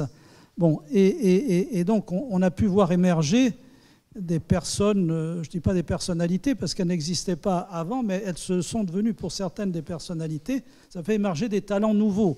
Bon, oui. Et avec une représentativité électorale néanmoins extrêmement modeste, puisqu'il suffisait d'avoir un 61e du corps électoral pour disposer d'un élu. Il n'y avait pas de seuil d'éligibilité. Bon, je pense que ça répondait en partie à ce que tu viens de dire en ce qui concerne le combat permanent contre les divisions de la Corse. Chacun, au fond, pouvait se sentir représenté. Restait à faire, évidemment, après, des majorités de coalition et trouver la capacité à gérer. Et une remarque, et je termine, au fil des années, depuis 1982, les élus installés n'ont eu de cesse que de faire monter les seuils d'éligibilité. Dès le statut de 92, le Parti communiste avait demandé à ce que la prime ne soit que de 3 sièges. Certains se sont évertués à remonter le seuil de la prime, jusqu'à ce que, en fin de parcours, à la fin des années 2000, Nicolas Alphonse et Jean-Paul de Rocasser ne tombent d'accord pour mettre une prime majoritaire qui permet aujourd'hui, curieusement, à Gilles Simeone, à son exécutif, d'avoir la majorité absolue des sièges avec 42% des suffrages, ce qui est considérable, et il mérite d'avoir la majorité absolue. Mais je veux dire que l'esprit du statut de 82 était fondamentalement différent. Non, c'est plus compliqué que ça. Le statut de 82 était ambivalent. La vérité, c'est que le Parti socialiste, depuis l'origine du programme commun 72, est favorable à la proportionnelle intégrale de manière générale. Ce qui est un des éléments constitutifs de son accord avec les communistes, qui demandaient ça depuis la nuit des temps. Bon. Les radicaux, là-dedans, en général, ils n'aiment pas beaucoup, parce que ou ils n'existent pas, ou là où ils existent, ils sont majoritaires sur un plan rural, et s'il faut se passer au proportionnel, donc ça n'arrange pas les radicaux en général. Mais ils n'ont pas le choix. S'ils ont choisi d'entrer dans l'union de la gauche, avec deux partis beaucoup plus puissants, comme les communistes et les socialistes, ils savent qu'ils sont obligés de passer par la proportionnelle. Donc, on est au départ on met la proportionnelle, l'intégrale, etc. Où les choses se compliquent quand on arrive précisément devant le texte. D'abord parce que le texte préparé par le cabinet de fer et avec Bastien Letsch apparaît à tout le monde une catastrophe. En commission, autour de Gilbert Bonne-Maison qui est rapporteur, avec des camarades de Corse qu'on a fait venir exprès pour ça, qui sont planqués dans le bureau de Gilbert Bonne-Maison, on a amendé comme des malades. Comme des malades, on n'a eu qu'une semaine, parce qu'entre le dépôt et le débat public, il n'y a eu qu'une semaine. Mais pendant une semaine, ils ont travaillé jour et nuit et rentraient littéralement clandestinement chez Bonne-Maison pour pas que Bastien Letsch s'aperçoive de ce qu'ils étaient là, etc. Et ils ont complètement remonté le texte. Et alors, sur la question cruciale que pose, juste titre, je le remercie, José Ross, la question, Nicolas Alphonse, est pour qu'on mette une barre. La plus élevée, c'est logique, et en disant, attention, vous voulez la stabilité partout, et dans le cas de la Corse, vous ne mettez aucune barre, mais pour les autres régions, il en faudra. Oui, pour l'autre région, il en faudra, mais en Corse, il n'en faut pas. Ah, Nicolas proteste, etc. Donc, la plus forte tension que l'on ait eue au sein du groupe socialiste, et radicaux, il faut vous rendre compte que le groupe parlementaire, nous sommes 310. Quand on réunit le groupe à la salle Colbert, le mardi à 14h, il y a 310 personnes. C'est presque un meeting, les réunions du groupe, et pour faire des arbitrages éventuellement un peu fins. Et je dois dire que l'épisode le plus violent de toute cette période, physiquement presque, on avait presque venu aux mains, entre Nicolas et moi, c'est là-dessus. Nicolas fait une démonstration très bonne, un peu facile, mais très bonne, que ça va être totalement instable et que c'est inadmissible. Et moi, j'explique que si l'on veut que ce nouveau statut soit légitimé par les mouvements revendicatifs divers, etc., tout le monde sait que ça veut dire Edmond Siméon et les autres, qu'il faut qu'ils puissent participer, il faut qu'ils puissent venir voter, etc., et qu'un peu d'instabilité, éventuellement, c'est pas très grave, on pourra toujours voir plus tard. Ce qui compte, c'est d'assurer la légitimité, et que la légitimité passe avant la stabilité. Ça a été un débat vraiment terrible, hein, terrible, parce que, je peux le raconter maintenant, moi j'avais le contact personnel avec Edmond. Pourquoi? Parce que j'étais le seul, je crois, dirigeant d'un parti national comme témoin à la Cour de sûreté de l'État. Et que ça avait créé entre nous deux, avant je connaissais Marx, je ne connaissais pas Edmond, mais depuis l'épisode, si j'ose dire, de la Cour de sûreté de l'État, j'avais un lien personnel avec Edmond. Et Edmond m'avait prévenu, Dominique, s'il y a une barre, nous ne participerons pas. Et je lui dis, mais comment Edmond, mais de toute façon, vous faites plus de 5%, où est le problème? Il dit, c'est parce qu'il y a d'autres mouvements autonomistes qui veulent se présenter indépendamment de nous, qui, eux, ne font pas 5%, donc ils ne vont pas accepter d'y aller, et je n'irai pas seul. Il n'est pas question qu'avec mes amis, nous y allions seuls. Donc pour que nous y allions, il faut que tout le monde puisse y aller. Il faut que tout le monde puisse rentrer.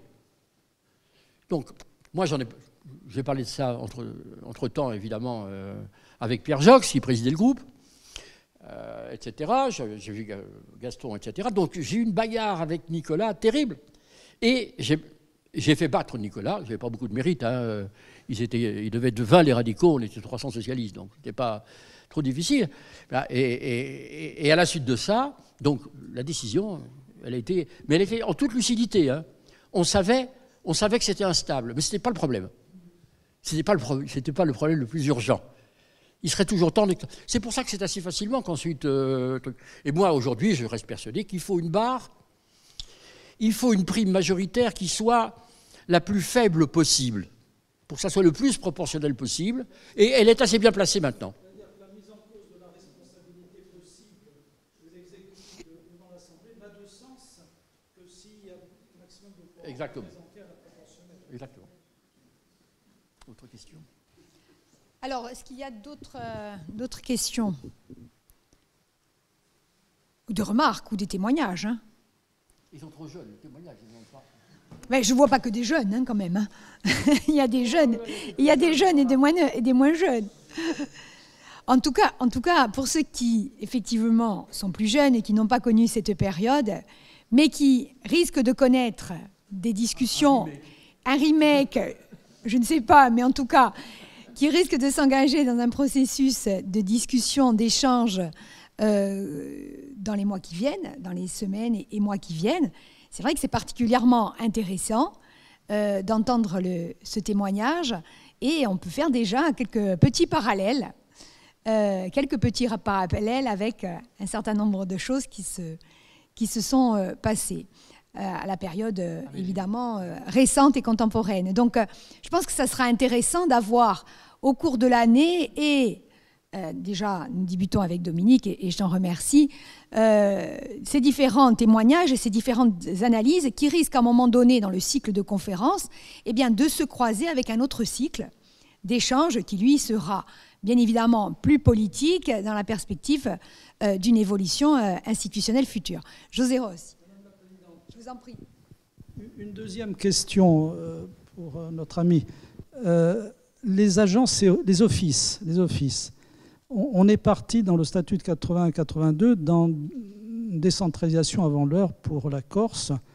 Mais il y a une caractéristique qui n'a pas existé dans les lois de décentralisation générale pour l'ensemble des régions, c'est les 3 offices publics d'État qui ont été inscrits dans le statut particulier de 81 et qui ont permis à l'État de continuer à contrôler, malgré la décentralisation, les 3 grands secteurs de l'agriculture, même s'il y avait cogestion avec les professionnels, mais les établissements publics en question n'ont pas été régionalisés dans le statut de 82. Ça n'est venu que beaucoup plus tard.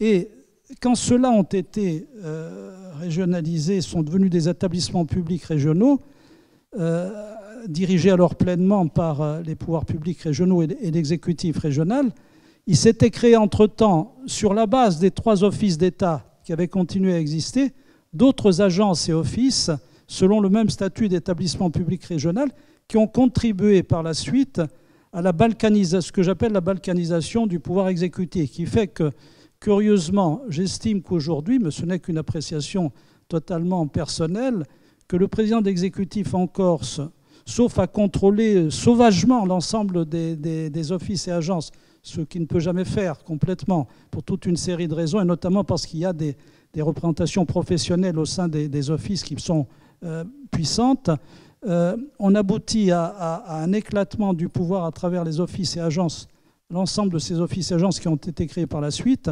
Et je me pose la question aujourd'hui, malgré l'importance des compétences transférées à la région Corse par rapport à toutes les autres régions françaises, de savoir si le président d'exécutif en Corse, au fond, est beaucoup plus fort que le président d'exécutif dans une région normalement constituée où il n'y a pas séparation de l'exécutif et de l'Assemblée. Alors certes, son principal pouvoir aujourd'hui, c'est d'avoir regroupé les départements. Et donc c'est le seul parmi toutes les régions de France à être à la fois président de région et président de département, des 2 départements. Mais pour le reste, il y a quand même cet éclatement du pouvoir exécutif à travers les offices et agences qui pose quand même un problème depuis longtemps.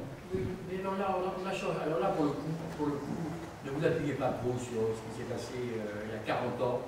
De ce point de vue, c'était une autre histoire, c'était une autre problématique. C'était pas ça du tout le problème. Vous ne pouvez pas les anticiper avant même qu'on fait les choses. La philosophie générale de l'époque, pour le Parti socialiste se veut tout à la fois le parti de l'autogestion et le parti de l'autogestion et le parti de la planification démocratique. Et donc, on veut qu'il y ait des instruments publics forts. Et on pense, avec un certain nombre de régionalistes, comme l'était déjà Robert Laffont et que nous sommes derrière, que parmi ceux-là, il va y avoir un certain nombre d'instruments qui vont être des instruments régionaux, les autres étant des instruments nationaux. Bon, donc, il y a cette volonté que nous reprochent nos opposants parlementaires de l'époque, Philippe Séguin avec énormément de talent, etc. Mais quoi vous encombrez, tout ça, etc. Parce qu'il y a une volonté planiste. On veut affirmer, on est dans une logique quand même, on dit on veut rompre avec le capitalisme, et pour rompre avec le capitalisme, il faut d'un côté l'autogestion, de l'autre côté la planification démocratique. On donne plus de pouvoir d'un côté, mais de l'autre côté, il y a la planification démocratique. Comment elle va s'articuler entre la région, l'État, on n'en sait rien.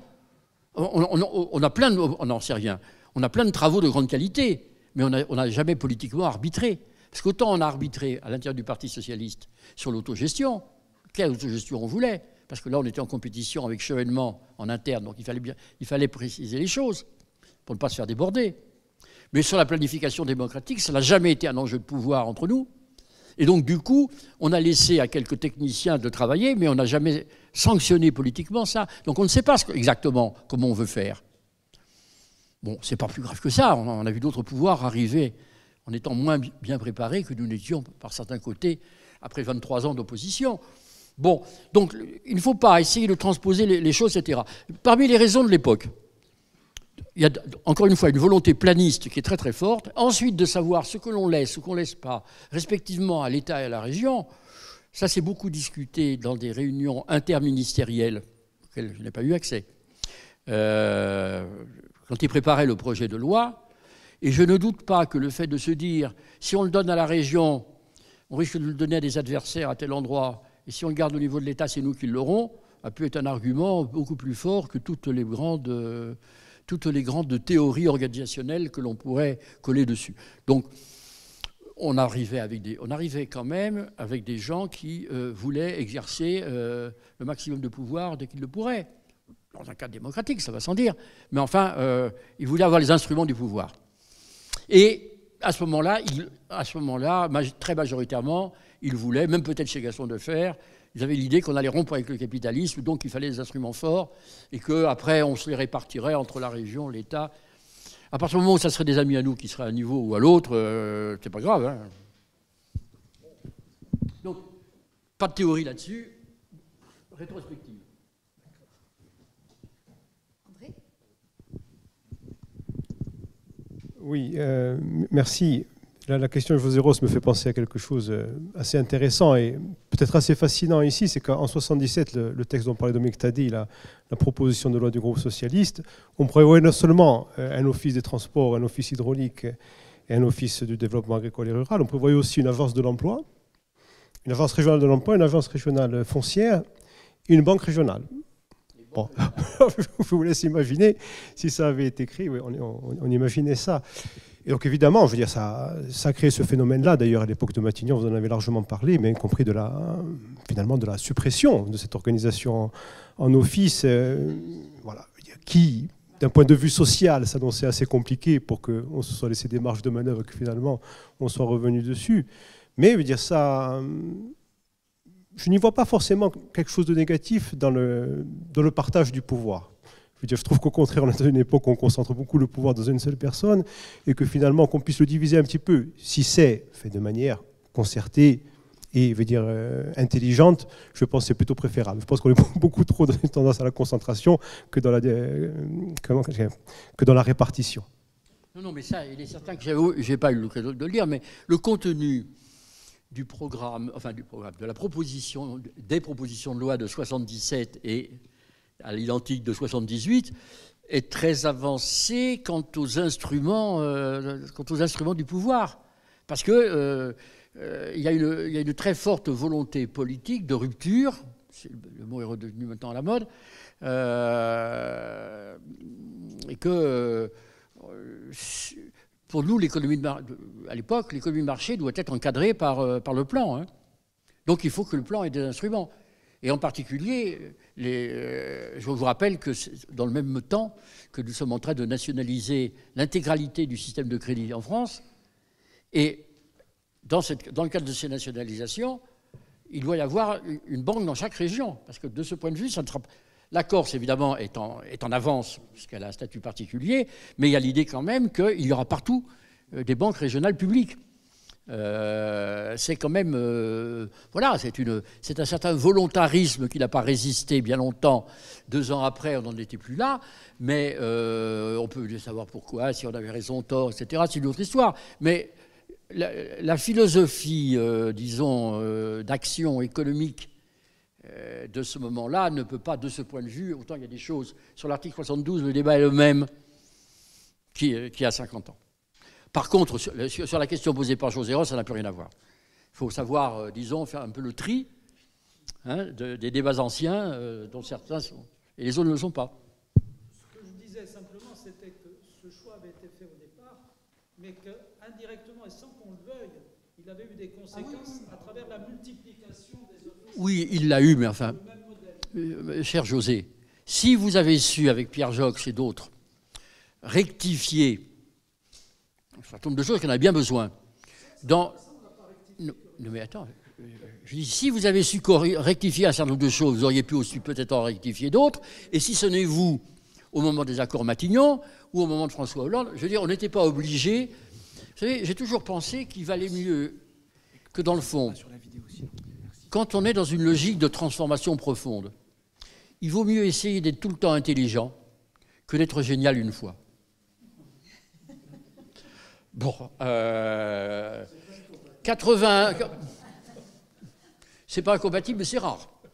Bon, moi, très franchement, je pense qu'il n'y avait rien de génial en 80-82, et on était bourré de contradictions. Moi, j'avais complètement oublié toutes ces histoires. Hein. C'est Nanette qui m'a remis tout le truc. J'avais plus un papier, plus rien, etc. Quand elle m'a parlé de ça il y a 2 mois. Il y a 2 mois. Et que je me suis mis, bon, j'ai appelé des amis pour essayer de retrouver les documents. Moi, j'en avais pas, d'autres en avaient. Moi, j'avais beaucoup déménagé, donc j'en avais plus. Bon, quand je regarde les trucs après coup, je me dis, mais tout ça était quand même très gonflé. Hein. Car que tout ça avait pour but, toute cette ingénierie politique pendant 10 ans, en gros, 72-82, avait pour but de faire avaler au clan radical, au mouvement des radicaux de gauche, leur faire avaler un texte qui avait pour but de les détruire. Eh bien, ils ne voulaient pas. Bon, ils ne voulaient pas, et nous, on se plaignait qu'ils ne voulaient pas. Je ne sais pas si aujourd'hui, je me comporterais avec François Jacob, Nicolas Alphonse, Jean Carré, avec d'autres, ça s'est bien passé. Jean-Philippe, ça s'est très bien passé. Mais avec les autres, je ne sais pas si je me comporterais comme je me suis comporté à l'époque. On s'est un peu comporté à la hussarde. On a joué du rapport de force. Dominique, tu étais toujours parlementaire lorsque Prosper Alphonse a été mis en minorité. Oui. Et qu'on a changé le mode de scrutin pour les élections en 1984. Oui, puisque l'ensemble des régions françaises n'ont voté dans le cas nouveau qu'en 1986. Alors, qui a été à l'origine du changement de mode de scrutin qui a élu la nouvelle Assemblée en 1984? Pas moi, parce que j'étais presque démissionnaire, parce que ma femme était mourante, mais donc je ne sais pas exactement le qui. Mais il y avait un consensus. On savait très bien qu'à partir du moment où on avait réussi en 82 à légitimer les nouvelles institutions, puisque les gens qui étaient les plus opposés de tous les côtés, j'ai rencontré l'autre jour Léo Batteste, qui était à côté de moi grâce à votre invitation. Léo, beaucoup. Jean, etc. Tous ceux qui étaient vraiment tellement contre en 82, et ils y sont allés. Ils se sont fait élire. Et puis, du côté des autonomistes, évidemment, Edmond a eu 7 élus. Et puis, Charles Santon a réussi à se faire élire. Même Dominique Alphonse a réussi à avoir un siège. Bon, il y en a eu pour tout le monde. Une fois qu'on avait réussi cette opération en 82, naturellement qu'il fallait la stabilité de l'exécutif. Non, mais la curiosité, Dominique, c'est que c'est la seule fois depuis le statut de 82 qu'on a élu en 1984 les conseillers régionaux dans un cadre départemental, dans le cadre des 2 nouveaux départements. Oui. Et en 86 aussi. Oui, mais je ne sais plus. 80, José. à Tota. Ah, c'est 86. 86, on aligne sur le continent. D'accord. Non, 86. Non, mais ils ont fait, ils ont fait un peu de tambouille, parce qu'on se rendait bien compte que c'est Nicolas qui avait raison Alphonse, sur le thème de la stabilité, c'est lui qui avait raison. Donc, puisque nous était donné l'occasion de rectifier ce tir-là, on l'a rectifié. C'était pas... Encore une fois, c'était gagné. Tous les courants, sans exception, même ceux qui n'existaient pas et qui se coupaient en 2 pour le plaisir de faire 2 listes plutôt qu'une, n'est-ce pas, José? En 82, c'est extraordinaire. Bon, il y a eu une... Hein? Il y a eu 17... Le fait qu'il y ait 17 listes et qu'il y ait eu, vous vous rendez compte, multiplié par 61, ça fait 1 millier. Bon, Dominique, André... C'est une légitimation extraordinaire du statut particulier. On avait gagné. Dominique, André m'a permis de retrouver la mémoire. En réalité, en 1984, on a relevé le seuil à 5%. Oui. Ce qui a, bon.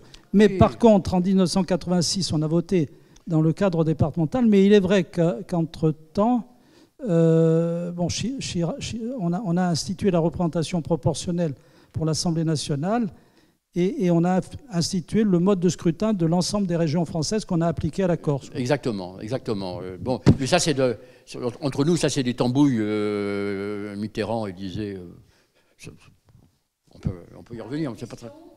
Une question d'un plus jeune élu de l'Assemblée de Corse, donc don Joseph Lucioni.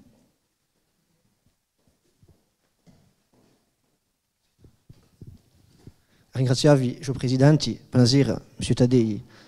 Merci pour votre exposé, qui est très éclairant, hein, notamment pour la plus jeune génération, je dirais. Simplement, une question d'ordre sémantique, terminologique, peut-être politique. On parle de statut particulier. S'agissant des régions de droit commun, on a des conseils régionaux. Je voudrais que vous reveniez, si vous avez des éléments là-dessus, sur la dénomination Assemblée de Corse. Je pense que c'est intéressant. Et peut-être sous le contrôle de Monsieur le Président Rossi, sur le Conseil exécutif, au moment des discussions, notamment avec Pierre Jox, pour le statut Jox, savoir à peu près comment les choses se sont profilées dans les dénominations Conseil exécutif, donc Assemblée de Corse en 82, la portée de cette terminologie, ça c'est un premier point interrogatif. Et deuxièmement, je pense qu'il y a un élément pour faire écho avec le contexte actuel qui est intéressant dans votre exposé. Lorsque vous revenez sur le drame d'Aliria en 1975, vous parlez d'un fait générateur ou d'un catalyseur. S'agissant du statut particulier. Mais on voit que de 1960 à 1982 et donc de 1960 à 1975, il y a tout un processus de la société civile, de la classe politique. Il y a des mobilisations, il y a un travail de fond, notamment par le Parti socialiste et ses instances, qui est mené autour du statut particulier. Et à l'heure actuelle, où le président Simeone y faisait référence en début de conférence, depuis le 2 mars, la Corse a vécu un moment, je pense, nous pensons en particulier de son histoire, avec l'agression puis le décès d'Ivan Colonna, suite à son agression en prison.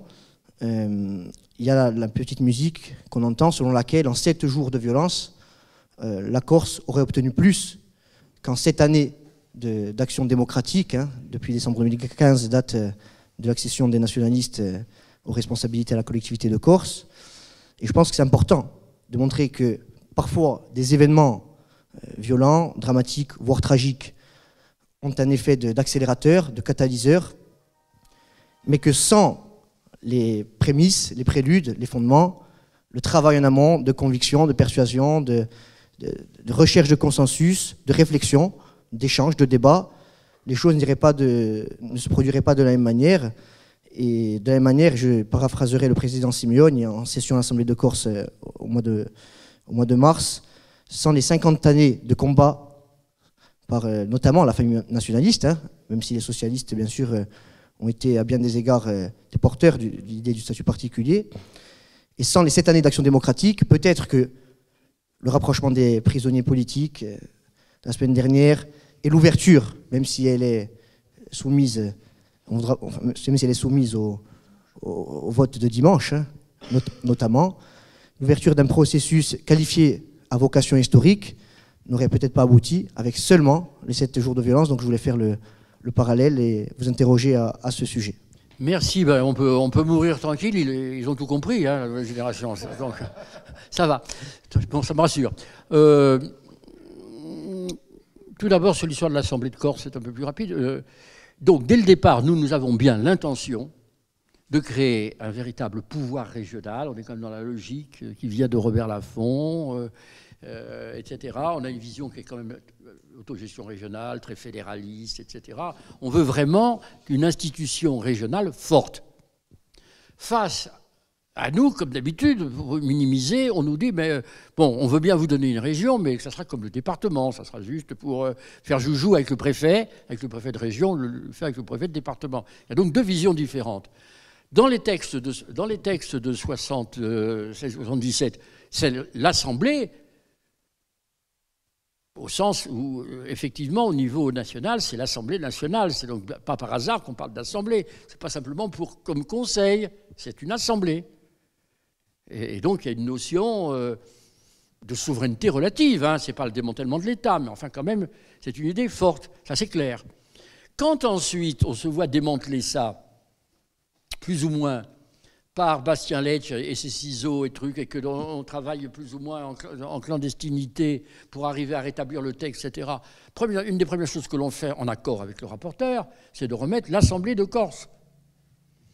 Et d'ailleurs, reprenez, parce que je trouve que je l'ai relu avant de venir il y a quelques jours, le débat parlementaire. Alors ça, vraiment, le débat parlementaire c'est le mois de février, oui. Du 6 au 8 février, ça dure 10 séances d'affilée. Hein, c'est chaud. Et Séguin, il est extraordinaire, Séguin. Hein. Vraiment, d'abord, il est très fort sur le plan juridique. Il est très fort sur le plan procédurier. Il est complètement tordu souvent dans le truc, mais ça, c'est bien joué. C'est partie du truc parlementaire. Il se trouve qu'en face de lui, il a Gaston Defer, qui n'est pas mal non plus, dans une méthode plus brutale, plus subtile, plus levantine chez Séguin et plus marseillaise, je dirais, chez Gaston. C'est une partie de Pancrace, et nous, on maintient la discussion sur pourquoi Assemblée, pourquoi Conseil. Vous la retrouvez complètement, et elle revient 2 fois, 3 fois, 4 fois, comme si les gens n'avaient pas bien compris, et ça revient derrière, et après c'est Léotard qui reprend, et puis à nouveau, le président de séance s'arrache les cheveux, parce que la séance est... Tout ce débat a eu lieu, et c'est bien, parce qu'on a la volonté, en tous les cas au niveau du groupe parlementaire, si c'était du gouvernement, mais le gouvernement nous suit, obligé de nous suivre, de donner le plus de pouvoir régional possible, notamment dans le cas de la Corse, mais même des trucs, que l'on insiste sur la notion d'assemblée. Donc ça, c'est... Là, il y a la fameuse ligne de clivage entre 2 particularismes, dans laquelle j'ai conclu tout à l'heure, vous la retrouvez, par exemple, à l'occasion de ça. Quant à l'autre sujet, c'est le sujet le plus important. Il y a des moments où des circonstances, et elles peuvent être violentes, accélèrent les choses. Ben oui, bien entendu. De même que l'on peut avancer sans des guerres, et que peut-être que la guerre d'Ukraine va avancer un certain nombre de dossiers européens. Ce qu'il faut comprendre, c'est que là où se trouvent des centres de décision très importants, l'État, la Commission européenne, un grand parti politique, une entreprise multinationale, le pouvoir n'est pas homogène. Il peut être homogène dans une petite structure, si autour du charisme de quelqu'un ou d'une force de coercition, etc. Mais plus vous êtes dans un grand ensemble, plus ça devient difficile que le pouvoir soit homogène. N'est-ce pas, camarade Poutine? Pour ne prendre que l'exemple d'actualité. Le pouvoir n'est pas homogène. Et il y a auprès du décideur final ou du petit groupe de décideurs finaux, il y a des gens qui ne pensent pas la même chose et qui, des fois, pensent le contraire les uns des autres. Moi, j'ai eu des débats au bureau national du Parti socialiste. Je fais comme si tout le monde nous avait suivis, etc. Mais je vois une camarade qui a été par la suite ministre, qui était des Pyrénées-Orientales, certains la retrouveront peut-être, et qui me dit, moi, en tant que Catalane, je ne suis pas d'accord avec tout ça, etc. Ça doit être uniforme entre tous les trucs, etc. Tu parles de peuple catalan, quelle honte. Bon, je m'agresse littéralement là-dessus. Et je me souviens lui avoir répondu, ça ne dira rien aux plus jeunes, mais peut-être aux plus anciens, mais je dis tous les peuples ont leur Bachaga Boualem. Le Bachaga Boualem, c'est celui qui était du côté des Harkis contre l'indépendance, truc. Donc je la traite de Bachaga Boualem. C'est pas triste quand j'y repense. Et je l'aime bien par ailleurs, ce jour-là. Mais ce jour-là, disons, il fallait montrer les muscles de part et d'autre. Donc, quand on prend les décisions auprès de Castex ou de Macron à propos de la Corse, il y a toute une série de conseillers qui pensent ci. Mais il y a plein d'autres conseillers qui pensent ça. Jusque-là, la ligne de pente est du côté de ci. Mais il peut arriver des événements qui montrent qu'il vaudrait mieux que la pente soit de l'autre côté. C'est incontestablement ce qui s'est passé après l'assassinat d'Ivan. Mais je rappellerai qu'au moment des accords Matignon, ça a été la même chose. Tant que Chevènement a été là et a pu faire le beau au sein du gouvernement Jospin, Ils ont eu l'attitude qu'ils ont eue, que l'on connaît et qui termine avec le préfet Bonnet. Quand ils se sont définitivement ridiculisés, parce que Chevènement, je veux bien qu'il parle encore de la Corse, mais s'il y a quelqu'un qui a baissé l'autorité de l'État français en Corse, alors là, sur 50 ans, c'est le vainqueur toute catégorie. Bon, il a tellement décrié le truc, etc., qu'au niveau de l'État, de Matignon, ceux qui avaient eu l'attitude la plus conciliante à l'égard de la Corse ont pris le dessus auprès de Jospin. Bon, et Jospin n'est pas un idiot, n'était pas une girouette, pas plus que Macron l'est. Mais à un moment donné, on se rend compte que l'on a poussé une logique. Mais il y a tout de suite, et c'est l'avantage de l'appareil d'État, hein, il y a tout de suite d'autres personnes de grande qualité qui arrivent pour proposer le contraire. Et si l'homme politique sait y faire, il prend éventuellement le virage. Donc, il n'est pas vrai de dire que l'histoire n'avance qu'à coup de violence. C'est une bêtise absolue. Elle avance d'abord par l'intelligence collective. S'il n'y a pas des gens qui ont travaillé fortement les choses, etc., d'un côté et de l'autre, on n'avancera pas. Mais après ça, lesquels l'emportent, compte tenu du fait que les intelligences collectives ne sont pas toutes les mêmes, tout le monde n'est pas d'accord avec tout le monde, il y a des moments où c'est plutôt les uns qui l'emportent et d'autres moments où c'est plutôt les autres qui l'emportent. Et le hasard, les circonstances font qu'à un moment donné, certains sont mieux placés que d'autres. Regardez, dans le débat que j'ai eu, la parité des débats, mais avec Nicolas sur la fameuse règle, les fameuses règles électorales auxquelles il était tellement attaché. Moi, je m'en foutais un peu, j'étais élu de Vaucluse. Donc j'en parlais de manière assez décontractée. J'en parlais au nom des principes et de mes camarades corses. C'est tout. Mais il défendait le principe de stabilité, il avait raison. Moi, je défendais le principe de légitimité, j'avais raison. Et il se trouve que, historiquement, il valait mieux que c'est moi qui ai raison le premier. Parce que, de fait, une fois qu'on l'a eu installé, on pouvait le changer, on a pu le changer. Bon, voilà. Et heureusement que c'était moi qui étais le premier, et heureusement aussi qu'il y avait 300 députés socialistes qui pensaient comme moi, et qu'il n'y avait même pas 30 députés radicaux pour penser comme Nicolas. Parce qu'il il aurait pu me mettre sur le plan intellectuel un 6-0, mais moi je lui mettais après 300 à 30 quand on faisait voter le groupe, peut-être dès lors que j'avais l'accord du président de Pierre Joc pour procéder à un vote. Voilà, donc je pense que vous avez totalement raison, mais ce qu'il faut surtout, il faut commencer par bien travailler les dossiers. Et il faut le travailler avec les gens de terrain. La seule force qu'on a eue, peut-être le mérite que je nous reconnais rétrospectivement, c'est peut-être un peu prétentieux, c'est que Louis Lepinsec et moi, on a fait un boulot avec les socialistes insulaires, d'aller-retour. Moi, tous les mois, je suis venu, alors que je n'étais pas élu de la Corse du tout. Ce n'était pas mon secteur d'activité.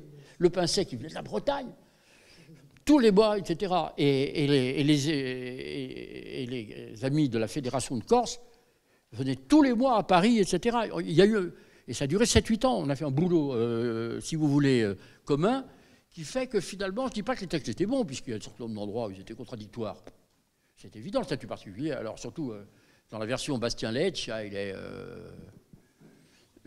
est ni fait ni à faire. Sauf qu'il a eu le mérite d'exister. Et que ça, c'est fondamental, c'est qu'il existe. Une dernière question. Il est 20h. Pojokaitu, Koli. Oui, Madame la Présidente, merci. Monsieur Tadei, vraiment, merci beaucoup pour cet exposé. Je crois que vous l'avez dit, Madame la Présidente, dans votre introduction, et certainement que votre formation d'universitaire n'est pas étrangère. Je crois que ce programme et cette programmation de ces 40 ans avec cette ouverture-là est quelque chose de déterminant et d'important.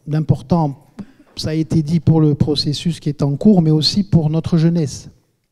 Parce que l'université, bien entendu, ça doit être le berceau et le creuset de cette transmission d'expérience. Je vois ici M. Coppola et André Faz, et je ne peux m'empêcher d'avoir une pensée pour Claude Olivesi, qui suivait ces sujets-là et qui a participé fortement. Ça a été dit... Et j'ai beaucoup d'émotions parce qu'en 82, j'avais 12 ans et je répétais ce que disaient mes frères, en 81, pardon, je répétais ce que me disaient mes frères puisqu'on était en campagne, hein, moi je répétais, donc puisqu'il y avait eu ces promesses de François Mitterrand, et donc c'était notre printemps à nous. Et il y a eu bien entendu rapidement la suite qui s'est enchaînée. Mais en fait, ce que je voudrais dire, c'est que aux jeunes surtout, hein, et je sais que je pense qu'il y aura des actes et que ça sera enregistré, et donc ça c'est capital qu'il y ait cette transmission-là de cette expérience. Je voudrais leur dire que vous avez de la chance aujourd'hui d'avoir ce parterre de personnes, et je remercie aussi bien sûr Tony Casalong, je remercie aussi Raymond Cecaldi et José Rossi, parce qu'il y a bien sûr différents niveaux, et la présidente aujourd'hui du Conseil économique et social, je crois que ça a été dit, on a besoin de tout le monde, et on va avoir besoin de tout le monde pour pouvoir sortir et faire en sorte que ces jeunes ne retombent pas, puisque c'est un peu le propre de l'être humain et de l'intelligence normalement, de pouvoir s'appuyer sur de l'expérience pour sortir par le haut de certaines situations. Je les remercie d'être là, parce qu'on a besoin de sages dans des situations comme celle-là, et de pouvoir, bien entendu, dans le cycle qu'on a aujourd'hui subi depuis le 2 mars, il faut qu'aujourd'hui on sorte par le haut tranquillement, et on aura besoin de vous tous. Je tiens à dire aussi que ce qu'il faut saluer, et je voudrais rassurer la petite musique qu'on entend où il faudrait être uniquement tous nationalistes, etc. Non, l'histoire qui a été racontée ici, le courage politique dont a fait preuve José Rossi lorsqu'il a rapporté à l'Assemblée nationale le rapport Joxe, qui n'était pas de son obédience, et il faut se remettre dans le contexte de l'époque, c'est un courage politique, et donc il y a bien sûr tous ces éléments-là qu'il faut prendre en compte et qu'il faut intégrer pour qu'on puisse aller de l'avant. En fait, moi, ma question, et la présence de Tony aussi, je l'ai dit, et de Jean, puisqu'ils ont fait partie, bien entendu, mais Jean, bon, il est encore avec nous dans l'action, mais je crois que c'est important qu'aujourd'hui vous apportiez, que les intellectuels apportent, que les forces vives, le monde économique, Raymond Cecaldi en est l'illustration de ce qu'il a fait, et au Conseil économique, mais aussi à la Chambre de commerce et d'industrie de la Corse du Sud à l'époque. Je crois que la question est la suivante, c'est de savoir comment, à l'époque, les forces vives, ce qu'on appelle les forces vives, alors je sais qu'il y avait le comité économique à une époque, etc. Comment, dans votre réflexion, vous aviez porté et la structure, la charpente, je dirais, institutionnelle, et les revendications économiques, sociales et culturelles du monde à l'époque? Il faut dire que les revendications, d'abord régionalistes, puis autonomistes, nationalistes, indépendantistes, etc., commencent dès le début des années 60. Elles sont portées très très largement par les socioprofessionnels, par les organisations syndicales, par les mouvements culturels, le Riacuiste est passé par là entre-temps, etc. Donc on dispose d'un fonds extraordinaire, et le Parti socialiste, qui est composé de 200 ou 300 vieux anciens combattants en 1972-73, va être multiplié par 3 ou par 4, avec des gens qui viennent un peu du PSU. Certains viennent du Parti communiste, plutôt moins nombreux que ceux du PSU, viennent de syndicats, de la CFDT notamment, mais viennent beaucoup des milieux socio-économiques et culturels. C'est-à-dire qu'il y a plein de gens qui, à peine arrivés, nous apportent un bout de texte, carrément, de ce qui va faire notre proposition de statut particulier, mais des gens qui sont arrivés, qui nous ont donné directement l'équivalent d'une page du futur texte. Parce que beaucoup de gens qui étaient représentatifs de leur secteur, dans leurs différents domaines, il me vient à l'esprit, c'est tout à fait différent du socio-professionnel classique, par exemple, vers la fin des années 70, viennent à nous des gaullistes de gauche. Pas tellement évident pour le Parti socialiste, etc. Bon, ils viennent. Et parmi eux, Antoine Sanguinetti, l'amiral.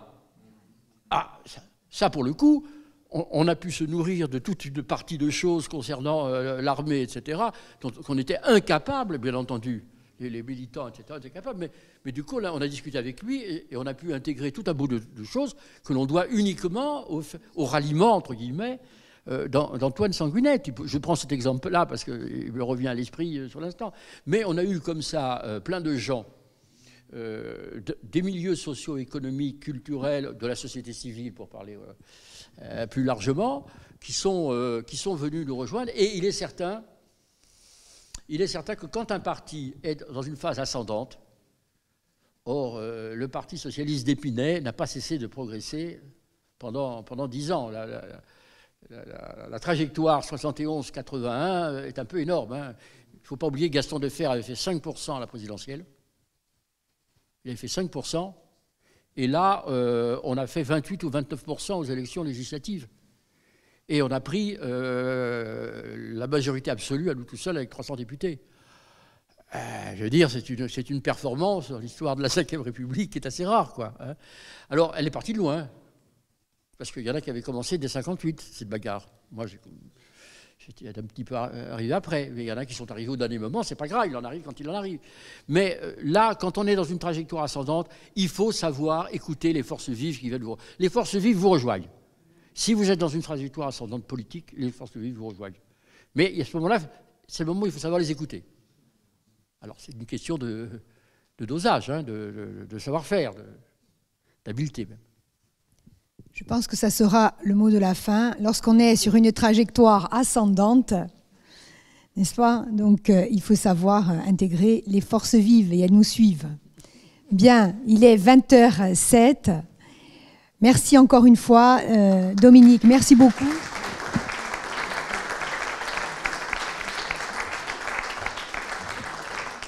Alors, dans quelques jours, la conférence sera en ligne. La prochaine fois, ce sera le 24 mai, nous accueillerons Léo Battesti, que je ne présente pas. Et alors, l'intitulé, c'est de la Trappoula. Souvenez-vous de cette affiche, à Drappoula. Donc, le piège du statut particulier. Donc là, on aura un autre témoignage et une autre analyse. A ringraziarvi a tutti et a presto.